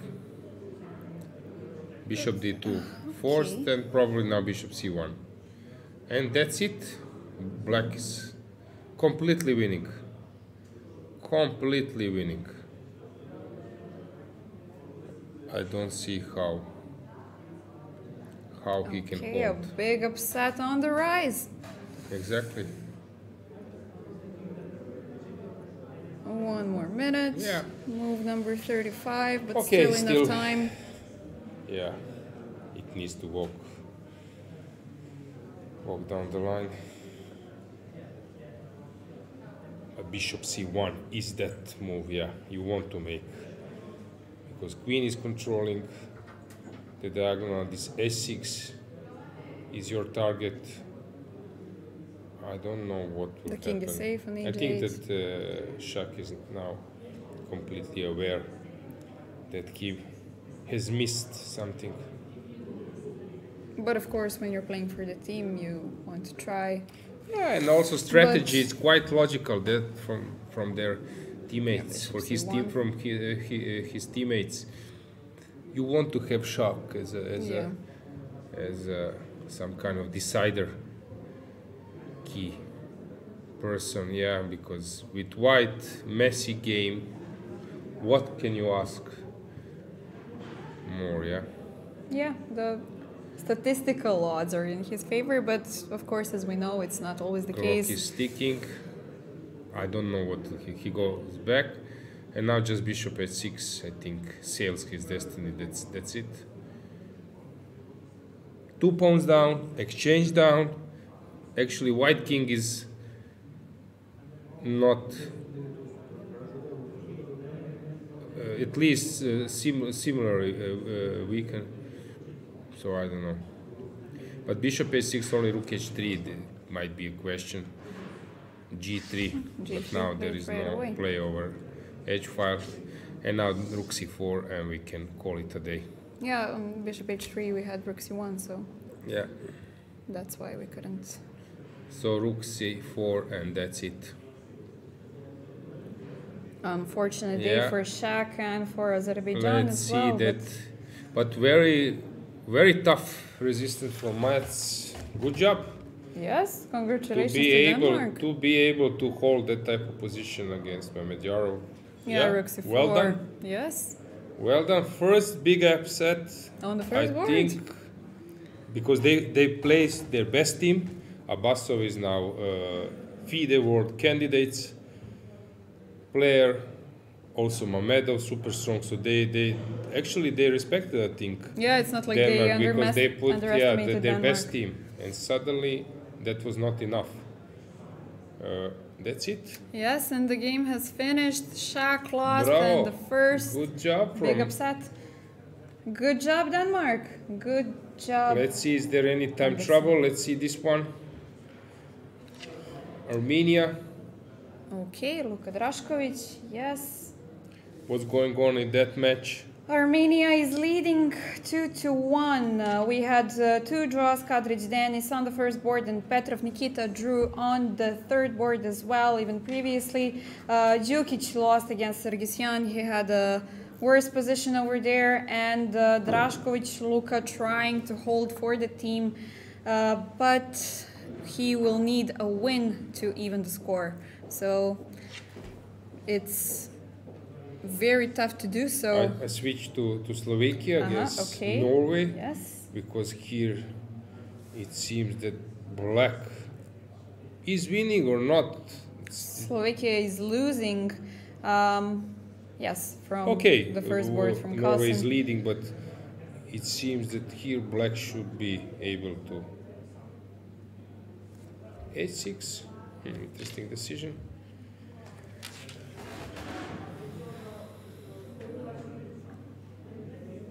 Okay, but these two pawns are very strong, no? A5 and B6, it's... But 92 was more to the point, I guess, or? A6. And now black needs to make two more moves. Is there any tactics? Queen H5, Queen F5,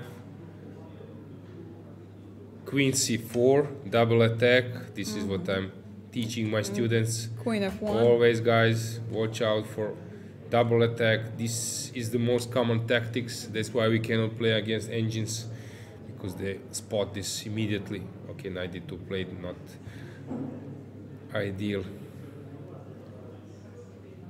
Yeah, So seems like this black was a missed miss. it, yeah? Yes. Now white is thinking to push b7 to promote a queen.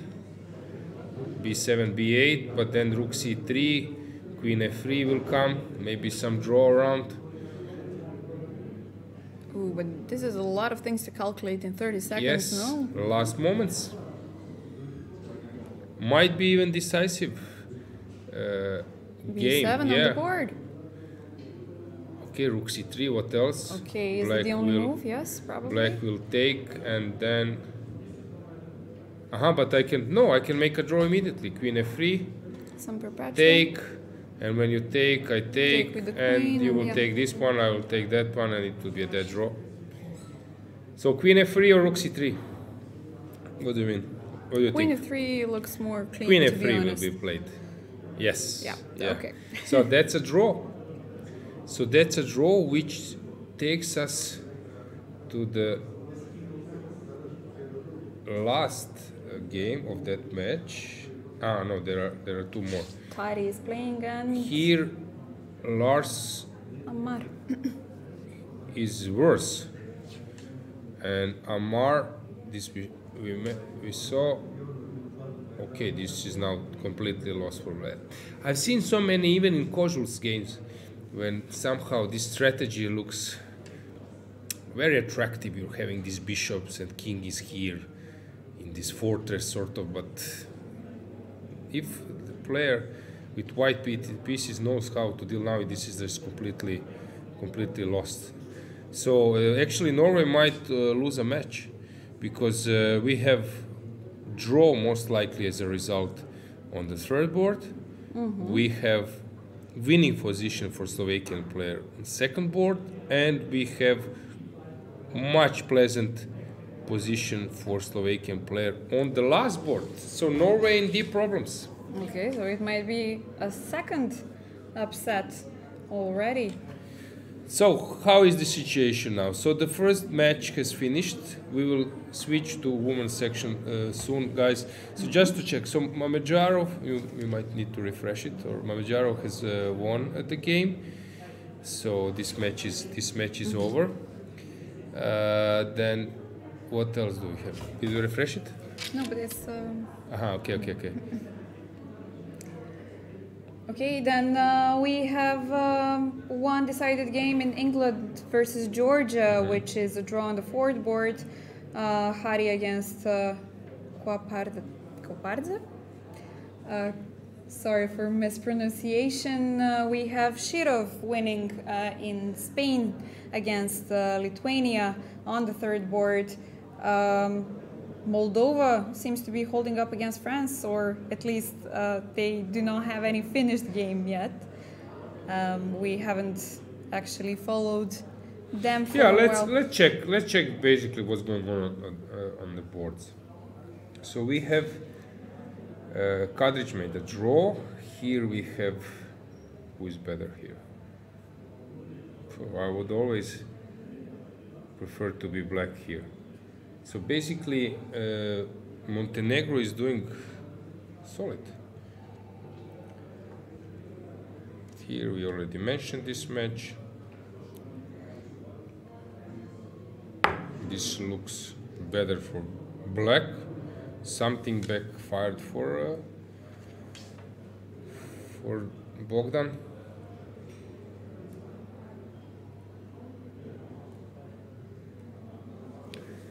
Excuse me. Actually, he was outplayed. Knight h4, nice tactics. Nice, yeah.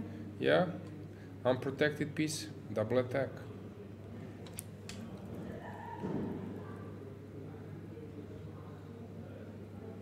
Yeah. Much better for black, but still it might be holdable. Yeah, it should be holdable.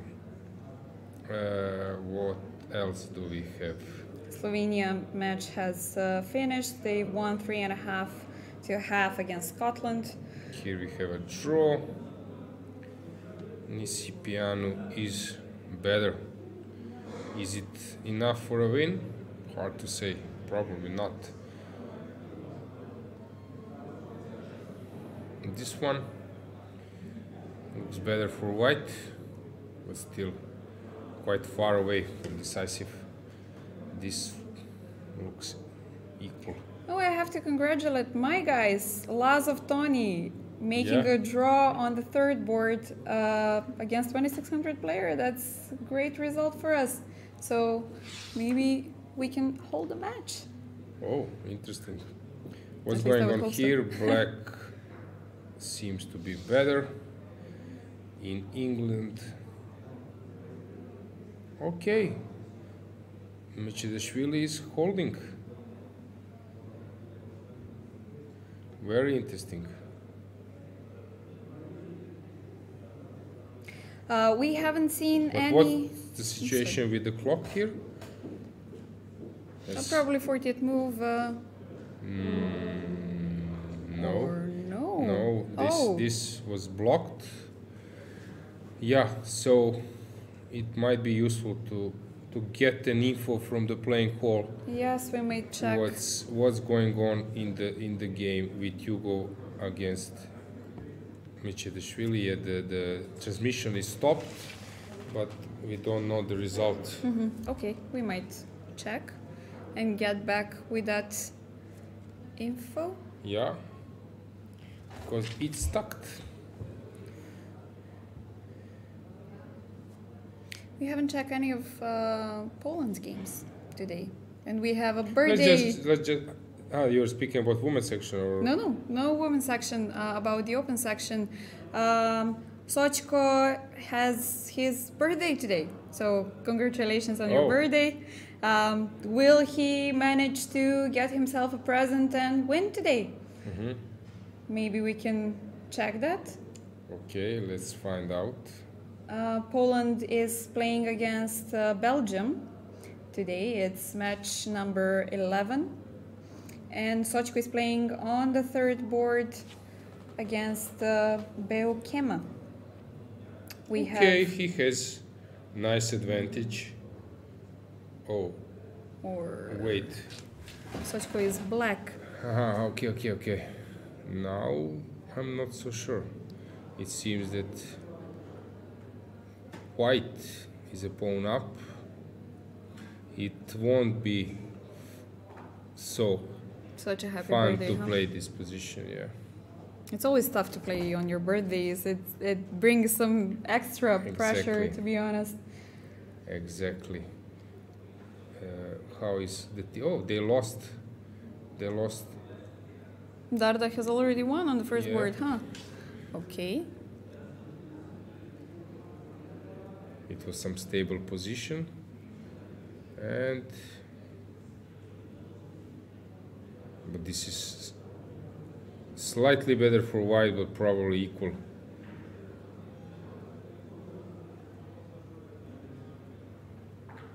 So some What? To lose this position? Played rook endgame, huh? But black was here somewhere. I think black was probably not here somewhere. I would say that black was holding, but now this looks like just a winning because he activate. Nice played. Very good game in the end. Important win for Darda and important win for the team as well. Okay, so let's switch to women's section, right? Yes. Let's see what's going on there. So we have first match. Black was basically pushing here, right? And the situation is, I would say, still in black's favor, but maybe nothing serious.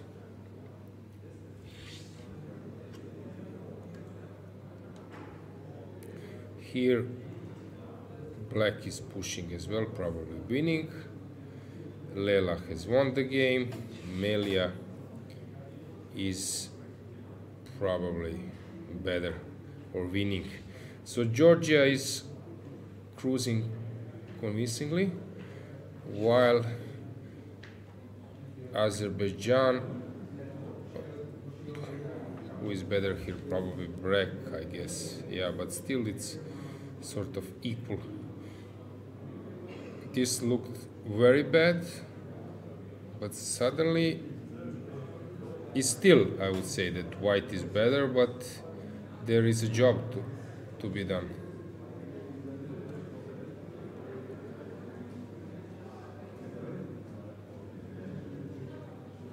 Who knows who is better here? Very tough one. Probably black is better because this one is now locking the knight. How is Tavrula doing? This is also no, this is where we stopped, and now we have this position, and this will be a draw. Now g5 immediately, maybe draws a game. This is well known. I can just wait forever. So this is a draw. Will be a draw. Good job for Tavrula. Yeah, yeah, drawing against Paehtz. How is second board doing? Who is better here? Very hard to say who is better because this bishop is locked. Probably it's equal. I would say that this is equal position. How is Ukraine doing? This was a draw. Then we have Natalia Buxa. She has won the game. So last board, white was better, if I'm not mistaken. But now it's not so clear. This king is weak forever. Very hard to say who is better there. Bulgaria was playing against Turkey. We had Salimova against Talik, Radeva against Aydin, Peicheva against Chivtici, and Krasteva against Iskenderova. Yeah, so there was a draw in the end. Somehow Salimova couldn't do much. Yeah, this queen g5 was played at the right moment and equalized the game. Radeva, she won that game? She managed. Ooh! Queen h2. What? Unbelievable motive. Okay. Great. Never give up. So it was better from my point. It was better for white in this moment. Something, but probably now it's sort of knight g3, guys. Unbelievable yeah. tactics. So yes. Puzzle created today, right? Yes. Knight g3, just winning. If you take with the f pawn, comes this beautiful motif. Force mate. Beautiful. Nice, very nice. Okay, good job, Vicky. What Leading else? for the team. What else do we have there? We haven't seen Montenegrin women. Let's just finish that match. Yes. Okay. And Krasteva lost, so okay, Bulgaria won in the end. 1-1. Yeah, they won. Which match you were mentioning? We haven't checked the hosts. The Montenegrin. Okay, I see that they lost a match against Serbia. So okay, so they were underdogs there. Okay. Anything else to follow? How is Croatia doing? Medic, she's worse against Elin, she's playing very well. Black won, so yeah, Netherlands is winning that one. Kramling draw against Sochko. Olivia Kulbasa won.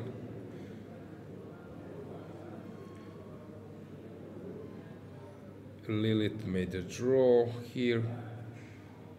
It's nice to have a family inside of the team, right? We have Pia Kramling on the first board for Sweden, and we have her daughter, I think, on the third board, right? So it must be nice to have a chess family and to have a chess family inside of the national team. I think it may be a dream come true. Yeah, now the main story in sports is connected with father and son. It's connected with NBA, where LeBron James is waiting for his son to join him and to play one season together. But in chess, it's a bit easier because you can start playing next to your dad or mom earlier than in other sports. This game is actually now maybe, I would say, a game of two players who are playing very well. Narma Mai, she played very well in Grand Swiss. I think she qualified to FIDE Grand Prix, getting close to qualify to candidates. Also, she played well on the European Club Cup as well, played well before that in Petrovets as well, so she has a good season. Yeah, she's on fire. Demant, she's also playing very well, so this game, it's not strange that it's like a fighting one. There was one advice, it's something I will share with you guys. While you are watching this broadcast, from time to time you might get something which will help you. This is advice I got when I was a kid. I got from my coach, Grandmaster Kulak. He told me that, I think it was from Viktor Korčnoj or someone, that two knights are dealing better against two bishops than a bishop and a knight. So when I see this duo, what is the reason? Probably it's easier to protect, and there is, when you place them on the right squares, it's not easy for your opponent to attack them. So this is some pair of advice I got it when I was a kid. So when I see two knights against two bishops, then always this reminds me about that advice. Also, there are some famous duos like Queen and the Knight, which was announced by legendary Jose Raul. I think, guys, you will finish the surname by yourself. Yes. Champion. And also Rook and a Bishop, they tend to work together very well, which was actually seen many times in Bobby Fischer games. So Bishop C6, maybe trying to take your advice and make an exchange? Okay, I think the point is that it's you see this knight is really ideally placed, cutting the way through. So maybe the idea is at some stage to distract it and penetrate with the king. But it's quite hard to analyze the position, who is better here. Shall we go back to men's section? Any comment in chat? Let me check. I haven't checked for a while. But in the meantime, we can say that on the camera you can see the first board of the first match. Batsiashvili against Eferoimski. Okay, let's put this game. Okay, guys, now you have moves as well. So, any comments, guys? We are ready to answer your questions. You can also vote. So we are ready here. Yes, of course, in order to have a question for us and to write anything in the chat, you will need to subscribe to DCU channel. So we are happy to see you in the chat as well. Okay. Yeah, we have some maybe old it's time comments, I think. that we switch to men's section, right? Yeah, maybe we can. Okay, I see one question. I would like to ask the commentators from Clara, how is the hotel? Is the buffet good? I always like our food. So in Montenegro and Serbia and Croatia and Macedonia, we have a similar cuisine, I would say. Okay, you have the Mediterranean as well, from yes, time to time in Croatia. Yeah. You have some seafood here as well, so it's quite good. Yeah, actually the hotel, as I mentioned, it's Hotel Splendid. It's one of the best in Montenegro. It's 5 stars hotel, so I'm pretty sure players are quite confident with the conditions. Yeah, food is excellent. So basically, all the preconditions are there. Yeah, we have. I haven't been yet, but we have some spas and some pools indoor as well. So a lot of ways for the players to relax after a tough game. And yeah, for me it was very important that actually I asked this before, that there is a tennis court. And there is one next to our hotel. Actually, I prefer but is like it a clay. one? I prefer clay. It's here, just but it's a hard court. It's a hard court. It's an open. It's not. No, but if we have the rain and if it's open. Okay, it's outside. Yes, it's outside, and actually the weather is bad at the moment for these activities. But I saw some players, even Sokolov, just notify me. I see people swimming. Because you see, I think in Dubrovnik, so in Croatia, I came here from Dubrovnik, Zagreb to Dubrovnik by flight, and then 2 hours, 2.5 hours was the drive. Actually, Dubrovnik, sea temperature around the Dubrovnik is 22. So here we are more south. So here it should be similar or even warmer. So I would say that sea is very good. Okay, for our standards, for Mediterranean standards, I don't know, people from Nordics might have a swim, take a swim even if it's colder. But in general, okay, the sea is still warm. So if we will have sunny days, I think more people will get to the beach. Oh, but that's brave. That's very brave. But regarding getting back to tennis court, there is a match which will take place. Actually, I brought my racket, and it was funny. I won't name the players yet, so I sent them video. Guys, beware! So I have tennis shoes and all the equipment with 2 rackets, and then my opponent sent back the video with same thing. He placed the same racket at the same place in the room, but with 2 rackets. I said, okay. Even more prepared. Yes, exactly. Yeah, so guys, I will notify you about the result. It's about Grandmaster, and actually Grandmaster tennis match, yes. And you had this idea about making a tournament for Grandmasters on the tennis court. Yeah, first of all, I don't want to be like exclusive. Of course, all the players are invited for some kind of chess activities, but it's funny to see who has this double career. And also, it was funny. I asked him, "When did you play last time?" And he said, "Yesterday." Oh, okay. And I said 2 days ago, but then so I added 3 days in a row. Okay. So both of you are prepared. So we have some. I would say trash talk.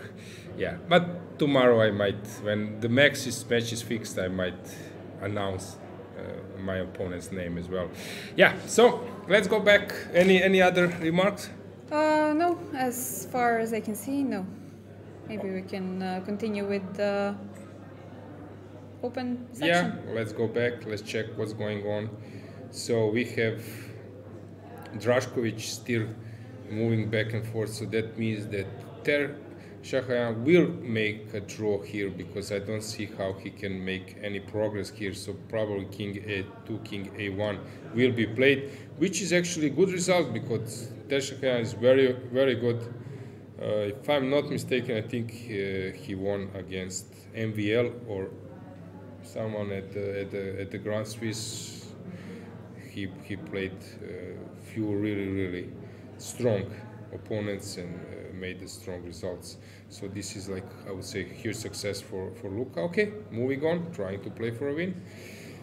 Then we have this game which still looks very bad, although Black might have achieved something, not much. This one, A7 played. Probably now there is just a way to make a draw with some checks, and then always this Queen B7, Queen A7 idea. This one looks still better for white, but it goes on. Deak is trying to mud the waters, but still better for white, for black. Leave you trying to push, but it looks it's just a draw. What does that mean in Romania? So we have Lupulescu made a draw. They're on the second match. Yeah, Shevchenko made a draw. Nisipianu is moving back and forth in a draw position, and Deak is slightly worse. Okay, that means that... Good day for Austria. Yes, another upset. We have many upsets today. Yeah, so Austria and Denmark, they are similar with some young players. Actually, I played against a few of them before. Of course, Rager was before like a top player, 2700 rating. This doesn't mean much, but Romania didn't start, or at least if this happens, won't start as expected. Also, we have the same in a match against, I think, Georgia. This is what we have mentioned a few times before. They are underrated and they are very dangerous. So at the moment, Georgia against, you can check this match, Georgia against England, we have 3 draws and only 1 match left, which is McShane against Kasharava. It looks like a dead draw. He just needs to wait, and then the point is not to fasten white kings, just to wait and stick to one of the pawns, and then when white will start rolling, coming with his king, black will collect, and then later he can sacrifice the rook. So it seems to me that this match will also be 2-2. Okay, yeah. Okay, let's see Germany against Sweden. What's going? So we might have upset in Norway. Yes. Already in Denmark, Austria, and Romania. So favorites are clearly struggling today in men's section. So let's check Sweden against Germany. So Teimour made a draw. Svane is pushing, but now king came out, which seems like a dead draw. So here they cannot count on anything. Donchenko is not better at all. No, he has he has two pieces for a rook. But still, it's not easy to convert. And we have one more. We have Bluebaum against... Bluebaum was better. Bluebaum was better. Svane and Teimour made a draw. Bluebaum, what did he do? Let's try to find him. What has happened in that game?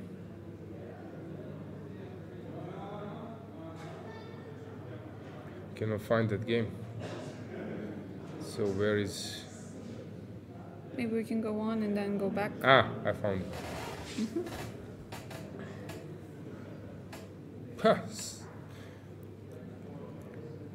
It seems like a draw. What will this mean? Germany. So Germany, at the moment, it looks like Donchenko needs to win. It's very far away from converting. It looks like like very close to another even match. Very strange day. France has won the match. Let's check how Croatia and Serbia are doing. So Croatia, Brkic is playing, and it seems that he has outplayed his opponent, so he will win that one.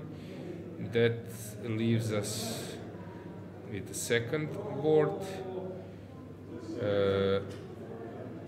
Martinovic is playing second, right? Yes, and he's completely winning. Batsiashvili is playing fourth. Lost. Yeah, Batsiashvili is losing. So Batsiashvili is losing.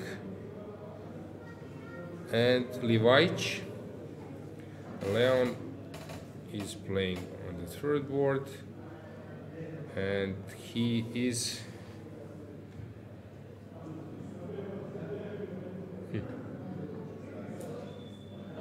Who knows? Probably better, but very hard to evaluate.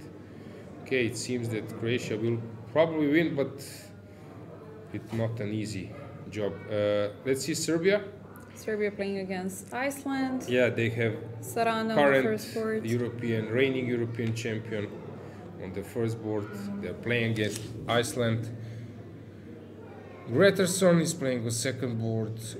Okay, in case of that we exchange queens, the point is that this h5 really makes black's job tough. But it's still, of course, holdable 4 against 3. There was a famous game, Piquet against Kasparov, when Kasparov lost with black with 3 pawns against 4. So, of course, it's possible to lose. Here, Injic is better, looking that he will win this one, which takes us to the third board. Marcus Robert against Carlsen on the third, and Ivic Velimir against Jaimison on the fourth. Just a sec, somehow, okay. So Marcus is on the third board.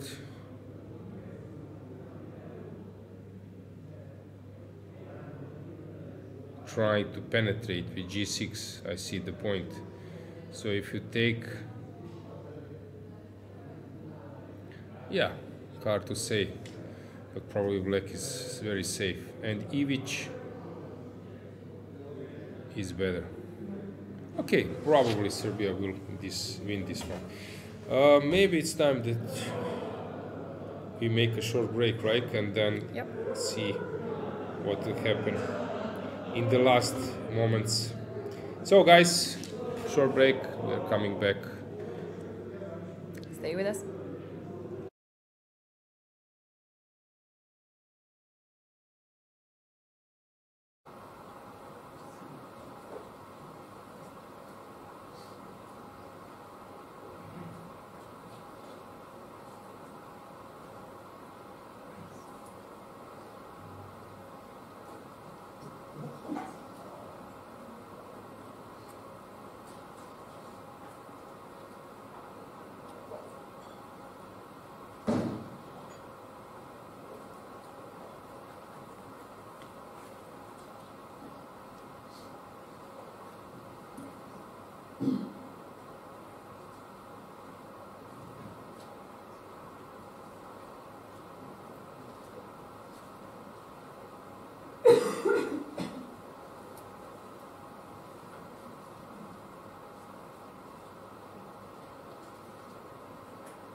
So, we are back, right?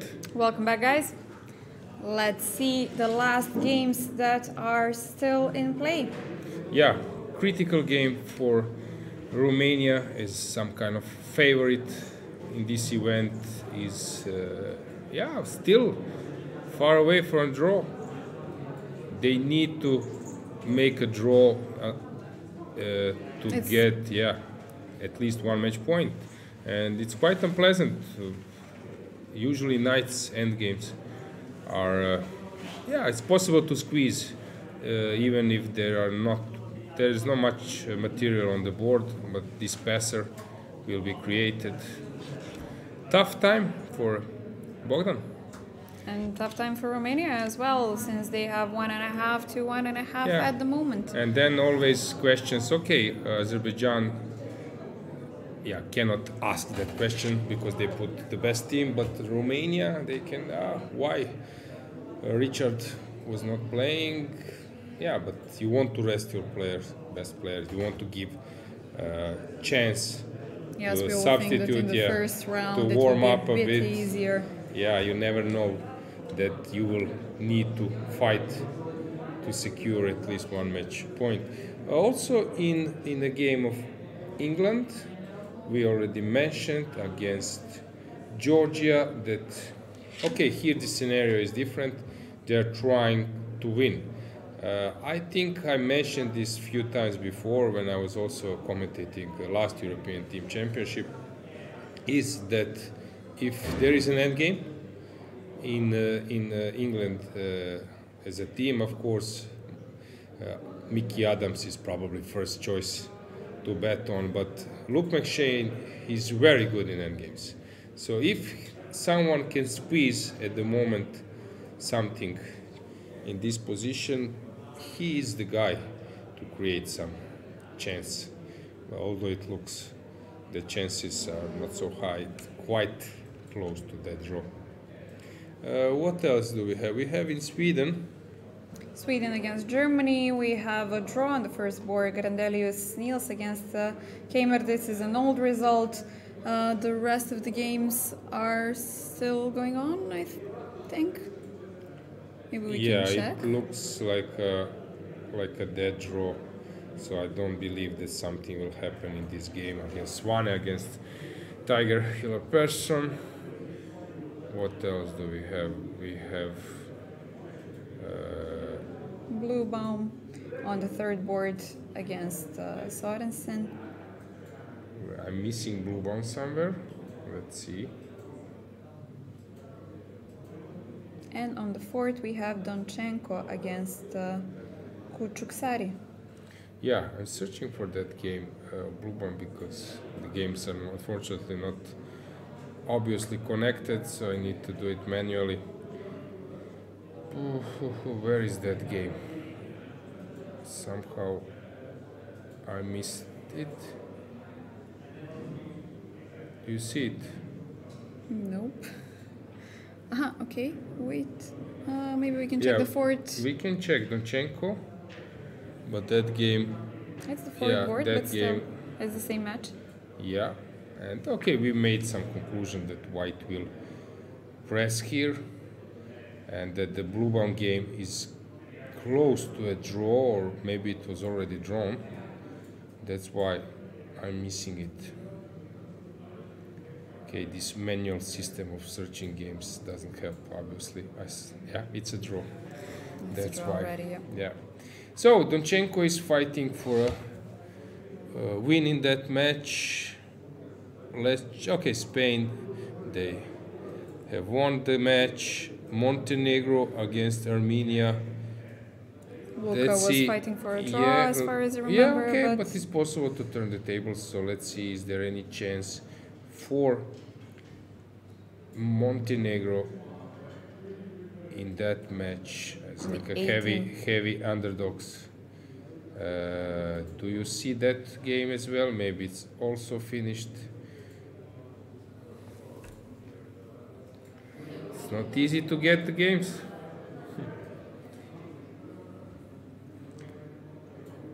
Unfortunately, this technical support is not ideal.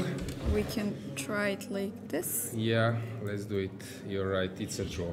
So that means that this match is good result for Luka, but unfortunately not enough for a team. Yes. That match is over. How about Norway? So they made a draw on last two boards. Or Tari's second board, right? Last two boards. Second board, that means that here, okay, still looks completely lost. Yeah, Norway, but now Norway is playing for 2-2, right? What's the situation on the third board? It's a draw. It's a draw. Okay, so. Yeah, so we have seems like sort of result there. Yeah. Serbia is still playing. Hungary has won against Finland. Let's check, do we have some matches? Yeah, so Ijic has won the game. Ivic has won the game, so they will win. Poland is struggling, but it seems that this is a draw. This is a dead draw. And we have on this board, who is better here?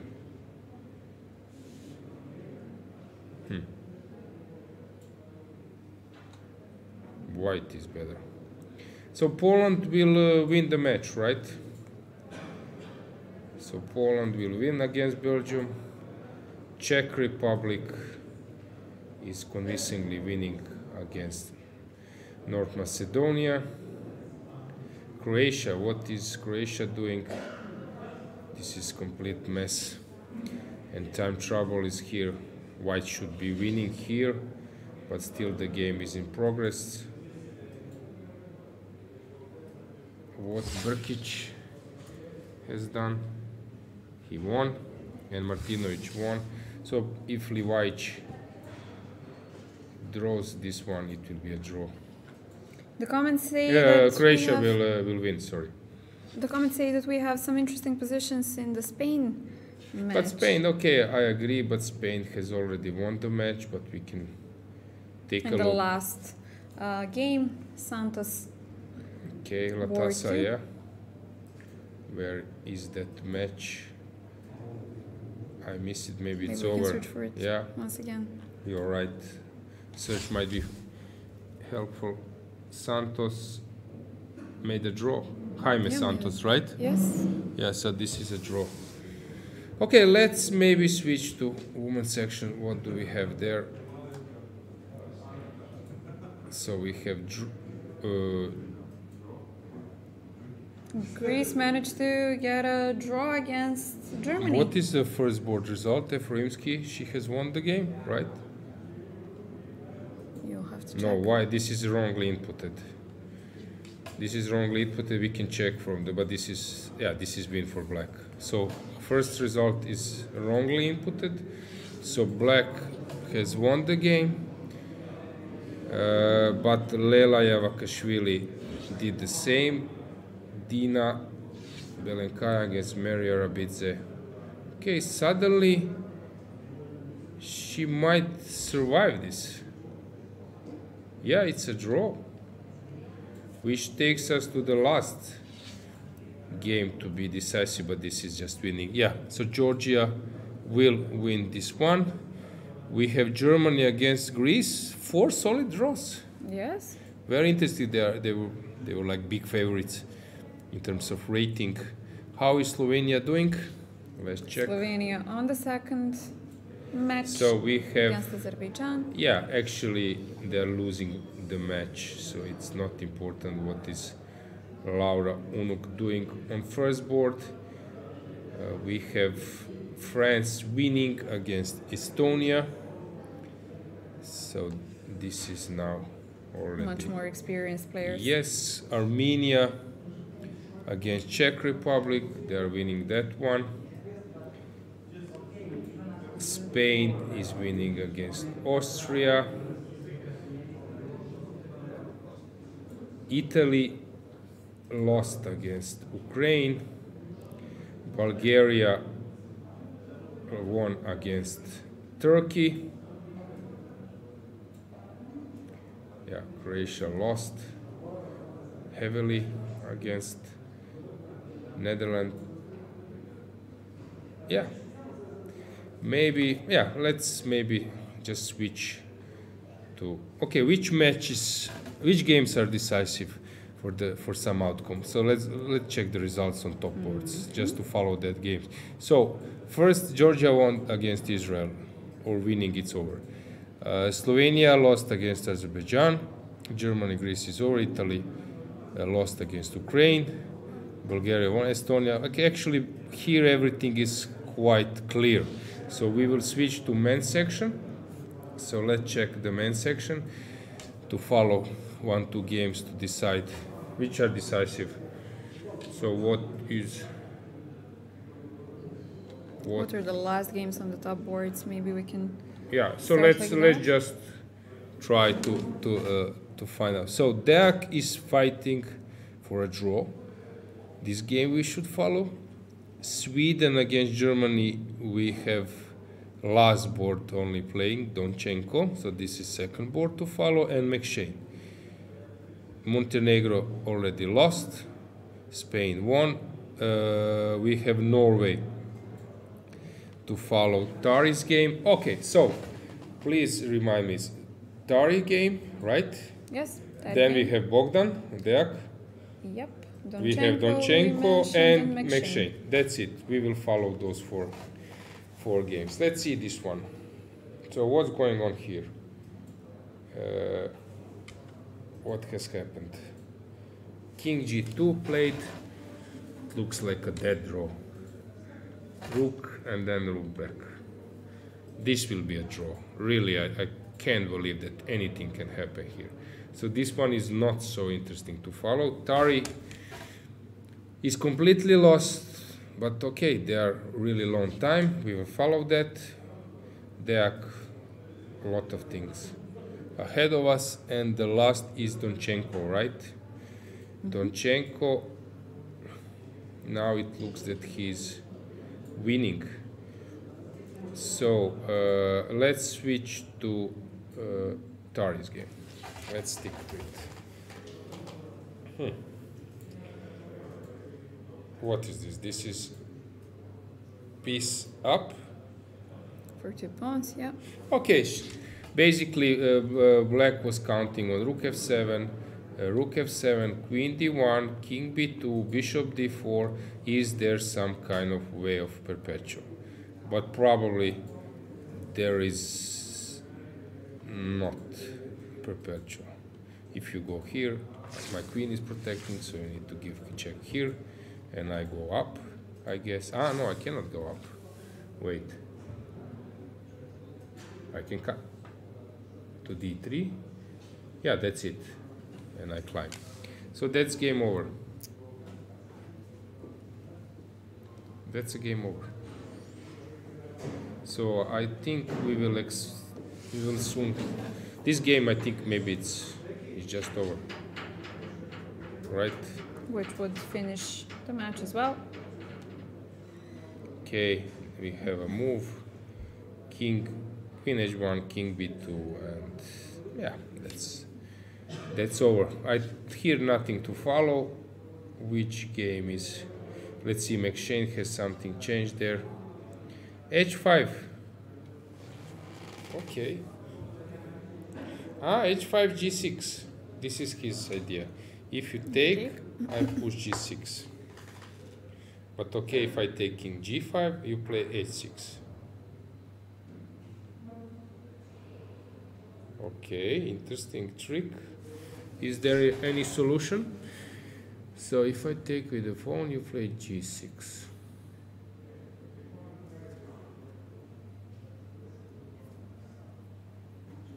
Let me think. Pawn takes h5, g6.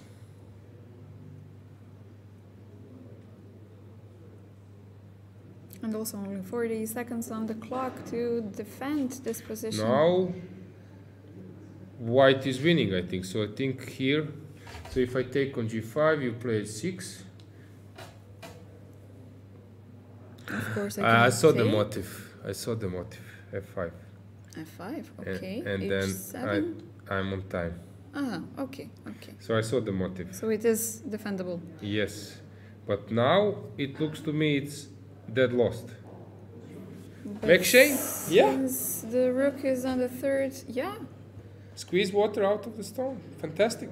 Yeah, with only 30 seconds on the clock, it's hard to calculate Very big. all of this. Big win, I think. Now he just goes towards the rook when there is no king h1 played. Oh, what's going on? King h1, you need to give check. Here black wants to play what? Why king h1? I don't get it. Why he didn't play king g2?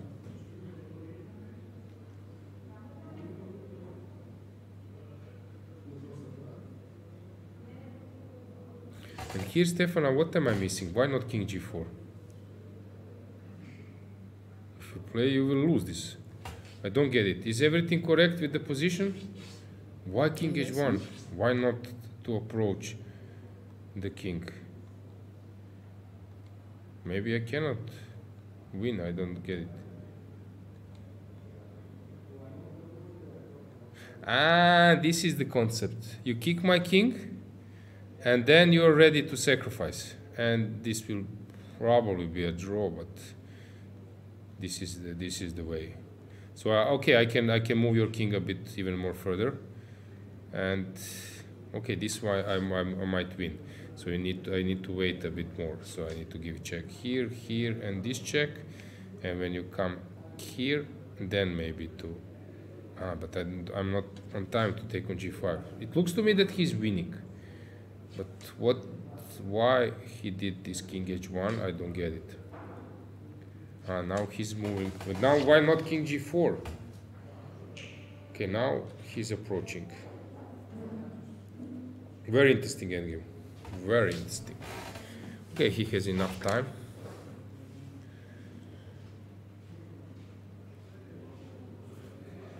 Check. Will king comes to e3 probably.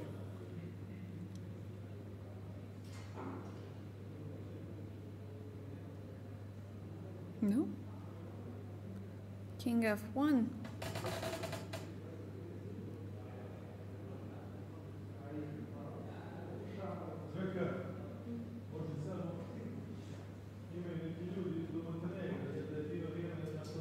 Okay, so I check again. Yes, king d3, king.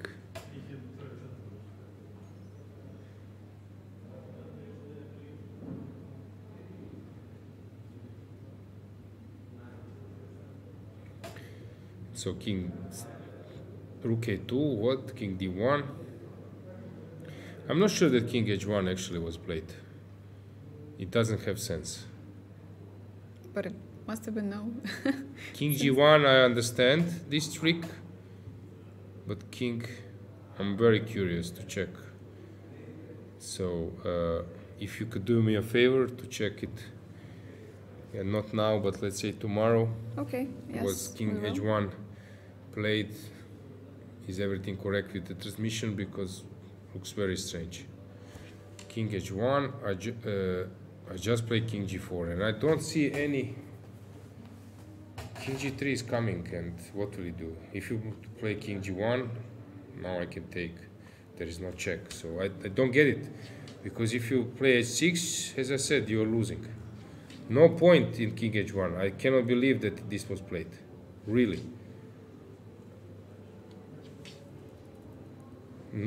No way. Okay, this I can understand. This I can understand. This. Going closer. Yeah. To the rook. Steps I can understand, but king h1, really? No way. Maybe look, missed something. Missed king g4. Since he's trying to blitz things out and to put pressure. Since black is very low on time.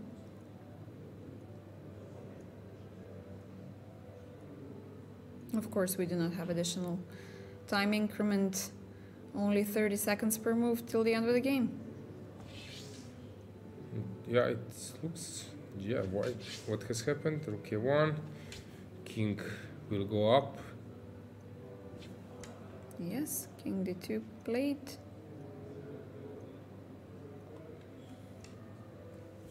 Taking steps, as you've mentioned. Very important win. Yeah, decisive win. Georgia was so close. Yeah. Frankly speaking, I'm not familiar with black player. If you can check maybe on FIDE website how old is Nicolosi, I'm quite curious. Yes, we can check right away. Oh, he's a very young player. 19 years old. Maybe that's why you're not familiar. Mm-hmm. Because usually Pansulaev was playing. I don't know if he's in the lineup. Let's check Georgian team lineup. Yes. Give me a second. So Georgia.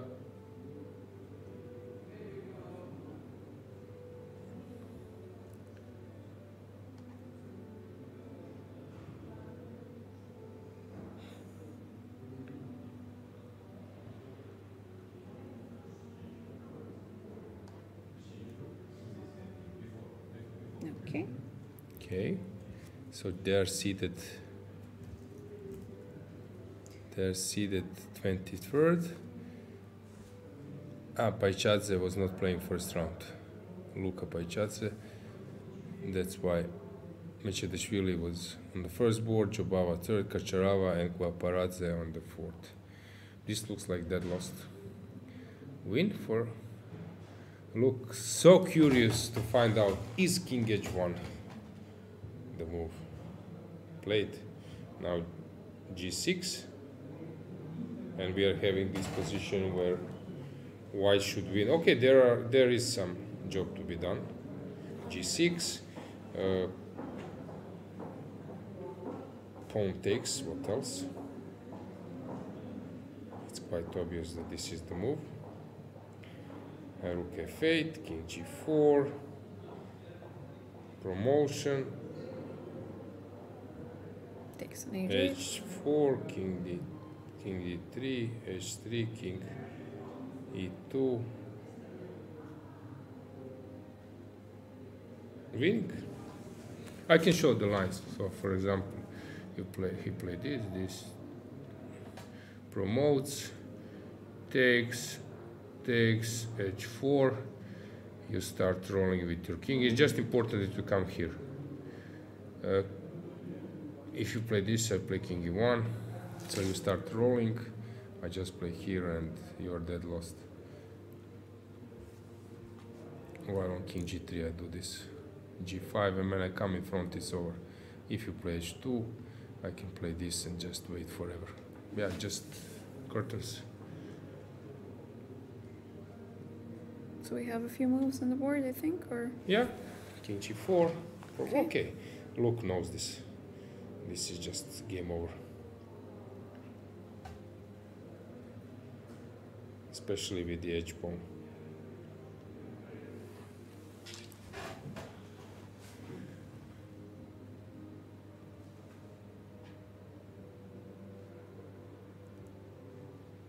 Yeah, this is getting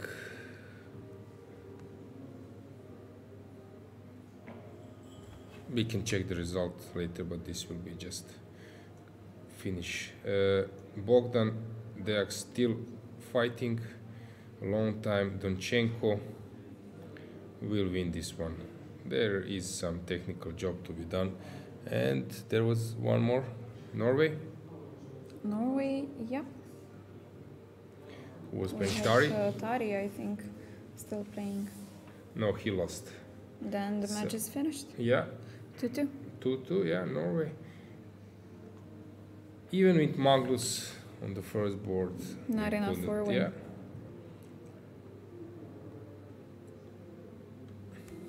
But okay, the tournament has just started. There is new round tomorrow and new opportunities to come back.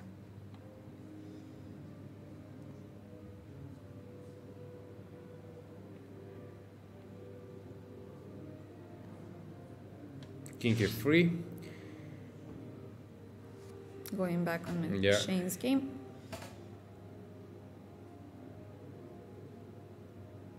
Yeah, the idea is to deprive white king of E2, but never mind, I just play king E2, trying to go T1. When I come on E1, it will be over.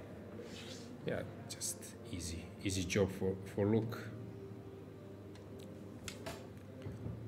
He will play king D2.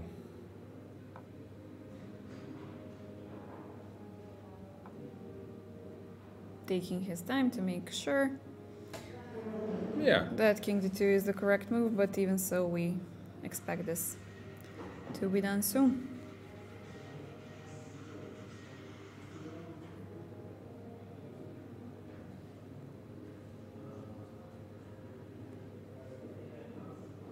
France has won against Moldova 3-1. The Netherlands have won against Switzerland 3-1 as well. Anything new? Greece winning against Faroe Islands. Italy winning against Kosovo, and Slovenia winning against Scotland. King D2 played. as I expected. That's basically it. Yeah. Now rook f2. Check. Rook f8 check, sorry. King e2.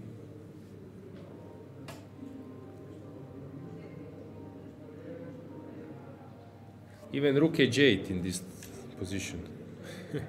Even this is winning. Cool move. And then king will need to move away. But it's nice to mention, I think, rook g8, that it would be a mistake, right? Rook g8. Let me calculate. No. Rook g8 also wins, I think. What did you do? What do you do? You play this? Yeah, something like that I had in mind, but still no time, right? Yeah. Ah, maybe it's not. Maybe your time now. You can come out with the knight. This is known. So still some motives. No, this is a draw. Yeah. This is a draw. I cannot do anything. Yeah, I cannot even push you that you need to come out with. This is a draw. Yeah, but rook f8 or rook h8, it's just winning. As I said, no need to follow this one closely. This one is more. So played on last second, actually during Club Cup in Albania. Bogdan was playing 3 or 4 times moves on last second, and Ivan Sokolov as a tip captain. Expression of his face when this last second move was coming is memorable. Close to heart attack, right? Yeah, friend of mine, great trainer.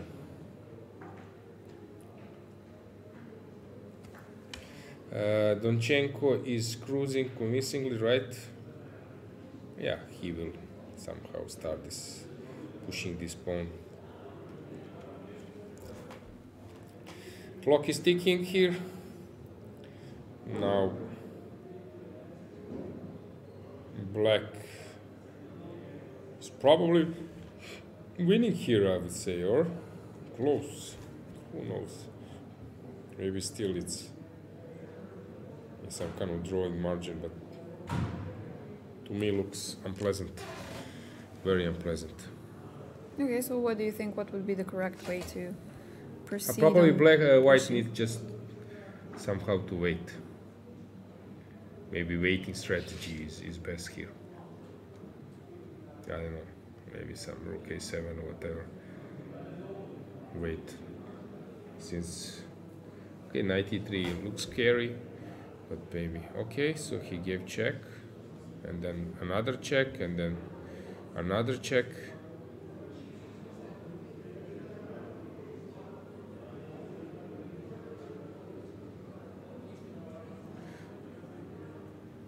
Has something changed in Luke's game? G3 over rook g5, and that's it.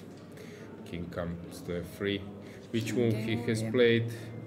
Oh, rook h8. Nice touch. So important win for England. Then we can follow those 2 games, Donchenko and against Kutsuksari, and Deak against Dragnev. Let's check the Donchenko game. So how he should make his progress. So knight comes to g6. Probably rook a4 will be played. Then I push f4. No, this is just dead lost. No, this is just winning. f4 he can play. No need to follow that one, basically. So this one is key. So clock is ticking. I bet on 1 that he will have 31 seconds after he makes a move. Oh no. 33. 2 more seconds. 32. Okay, on the last 2 seconds.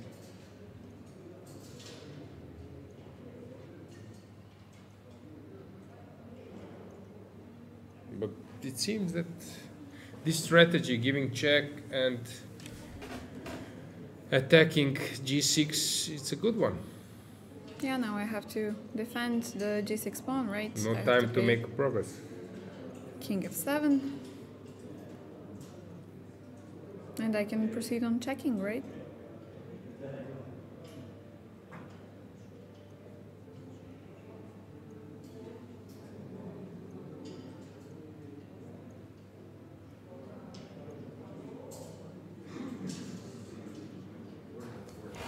King f7 played.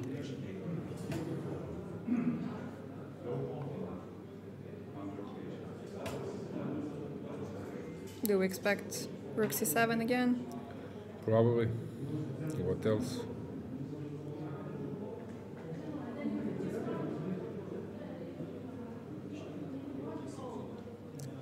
Rook c7 played. Not in the last 3 seconds this time. Yeah, king goes up, I guess. But then king e6, rook c6. And then you probably need to go back to f7 once again and...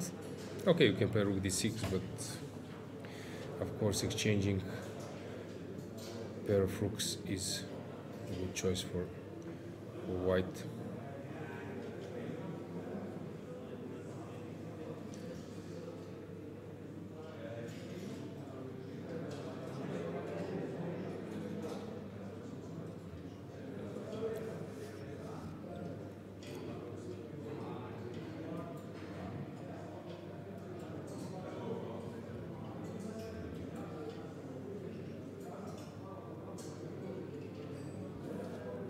Is this some kind of move repetition? Not yet. Oh, G5 played. Yeah, okay. This is also possible. I should take on G5, I guess. And if I play rook G6, I can take on f4 and rook f2, something like that. how? Pawn Take takes. on f4 and then play rook f2 and maybe take on f4 as well. I need to take, yeah? Yep. You take, and then I play. I'm sorry. Okay. Something else I was thinking about.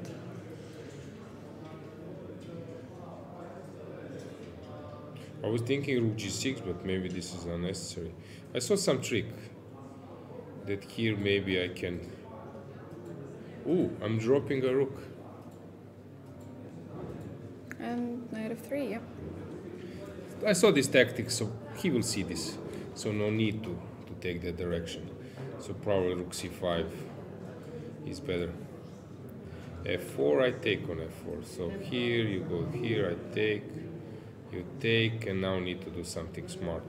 Of course, just sacrificing knight for a pawn is also good enough.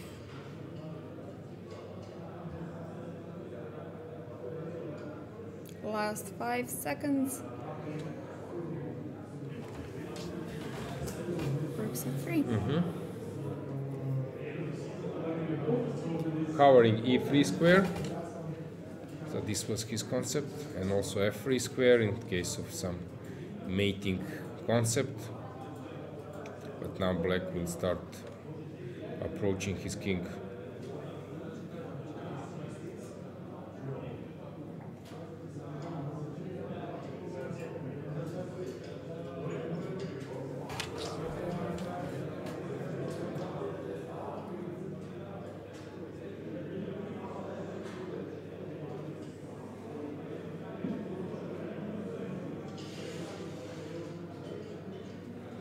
Rook d3 or what?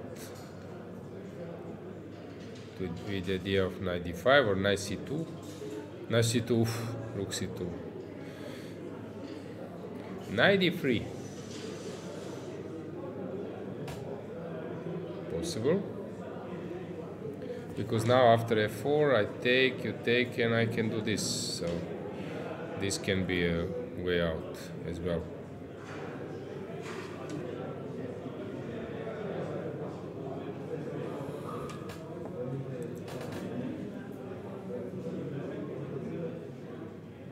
King g6 will be played.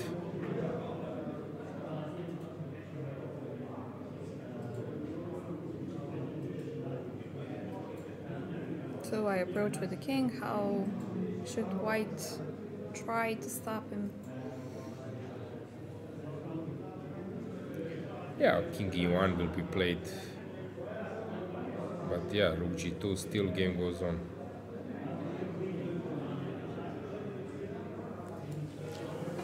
Interesting situation. King g6. King e1, what else, right?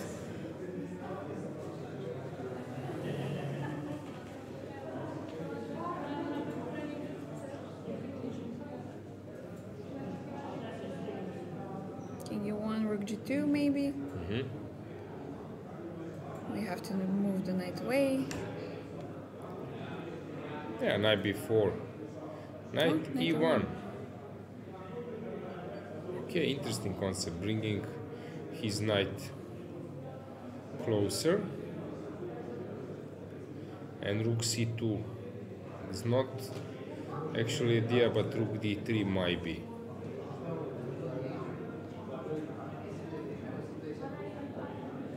Yeah, that's a good move. Knight can come to f3 at some stage as well.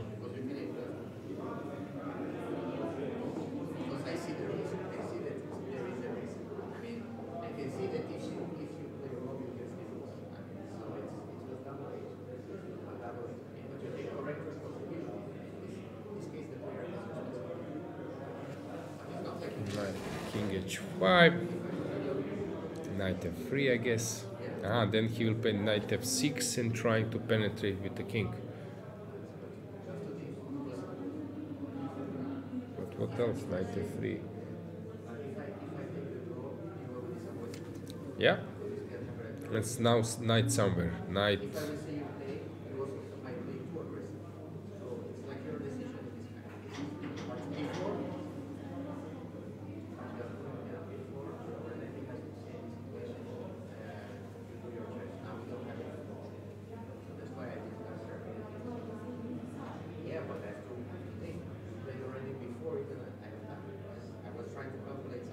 Knight f6, right? But the rook is hanging, no? Sorry. I need to move my rook. First some rook e2 or something like that. And then he will wait. He will play king g1. But then knight f2.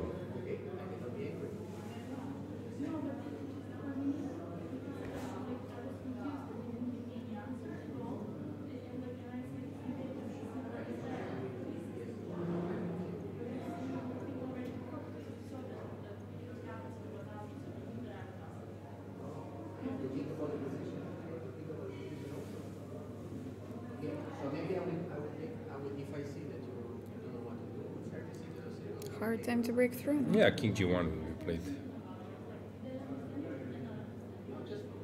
Rook b3. Now knight f6, right?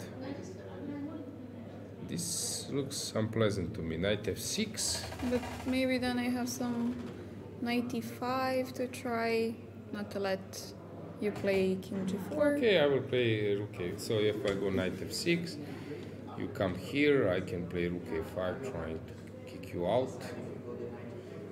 Also knight can come to e4.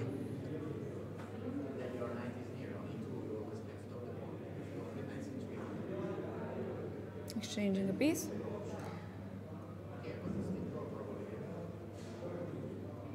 But that's a draw. I take and just wait.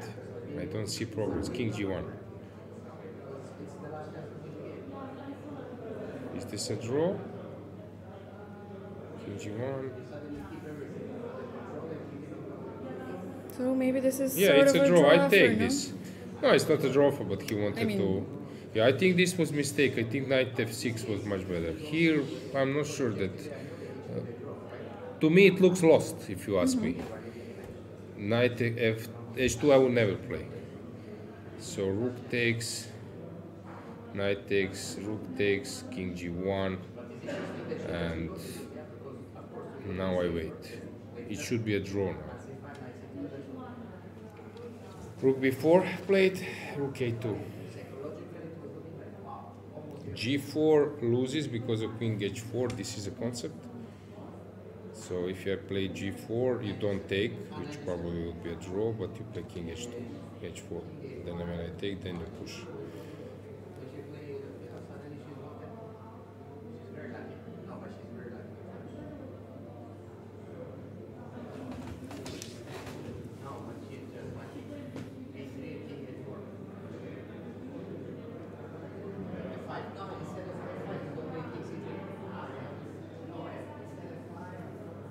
King g1, okay. The king is already in place. Yeah, in front but of this the pawns. should be a dead draw. I don't see a progress. Okay, he wants to come to e4. Okay, I get it. No, but now g4. Immediately draw. No? Ah, maybe it's not. Ah, maybe I will.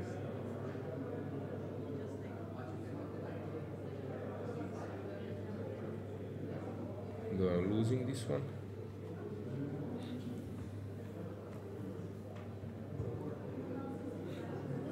And I wait.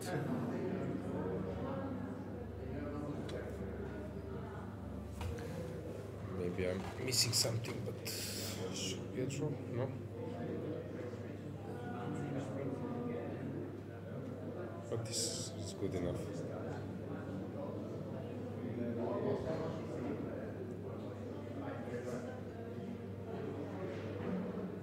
I believe that we will have a result soon.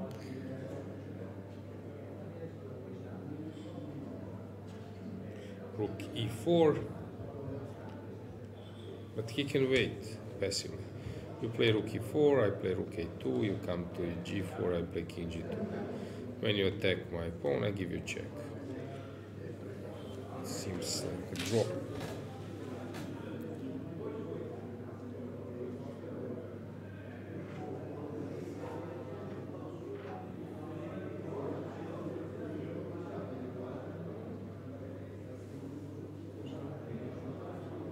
Thinking, right? Yep. Has Dochenko won his game? Yeah. I think Germany has just won the match. Yeah, he did. Good job for Donchenko. Yeah. Yeah, he's just waiting. For waiting, yeah. I don't see a way. Maybe we can check in the women's section if there's anything. But basically, I think there the things are Yeah, it's quite 8:30, obvious. So yeah. let's stick here. Let's wait a bit. Okay, so this is a repeated position. Will we see draw by repetition? Okay, he will move a bit more, but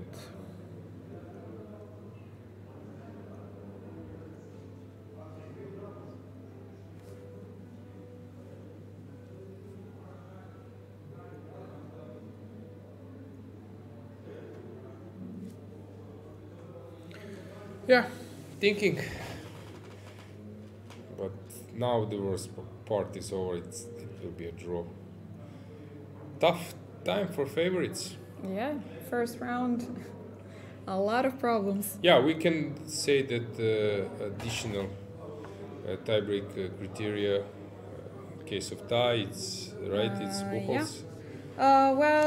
We have the Sonnenborn-Berger Sonnenborn, points sorry, my as the first criteria, which is calculated as match points of each match, excluding the opponent who scored the lowest number of match points, multiplied by the number of board points scored against each opponent, respectively. Yeah. And then we have the number of board points won. The third criteria is the sum of board points of all teams' opponents, and the fourth being the sum of board points of all opponents defeated plus 1/2 of the board points of all opponents against which a tied result was achieved.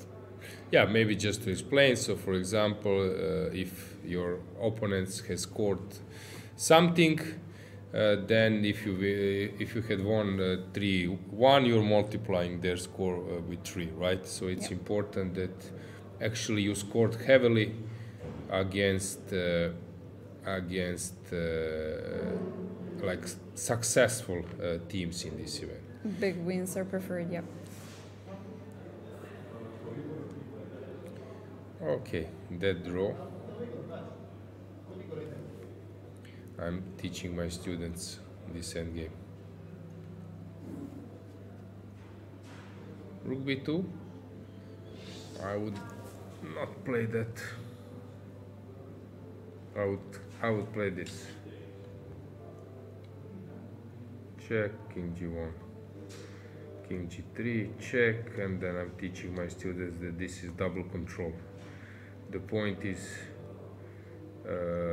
if he gives check and play this, you play king g2, and you're having this double control, and there is no way for progress. He can just push, and then you come in front.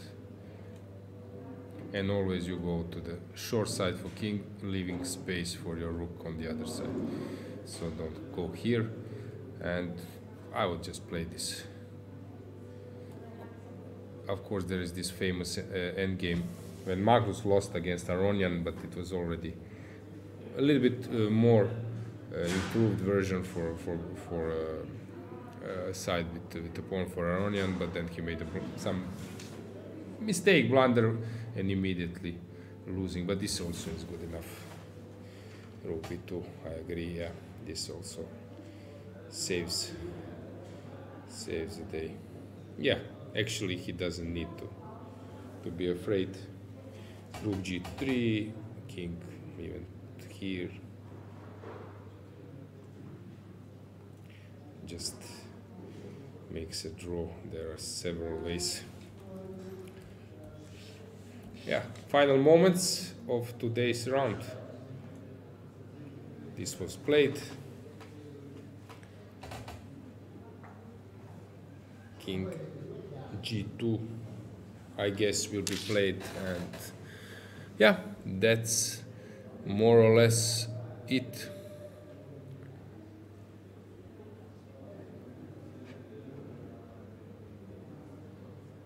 Final moments.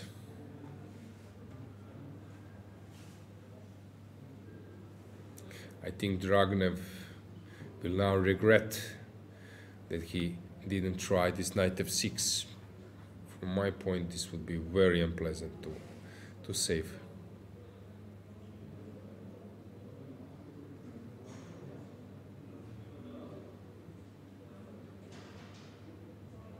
Maybe the game is, yeah, will be over. Yeah, by the system I mentioned, and now king g1.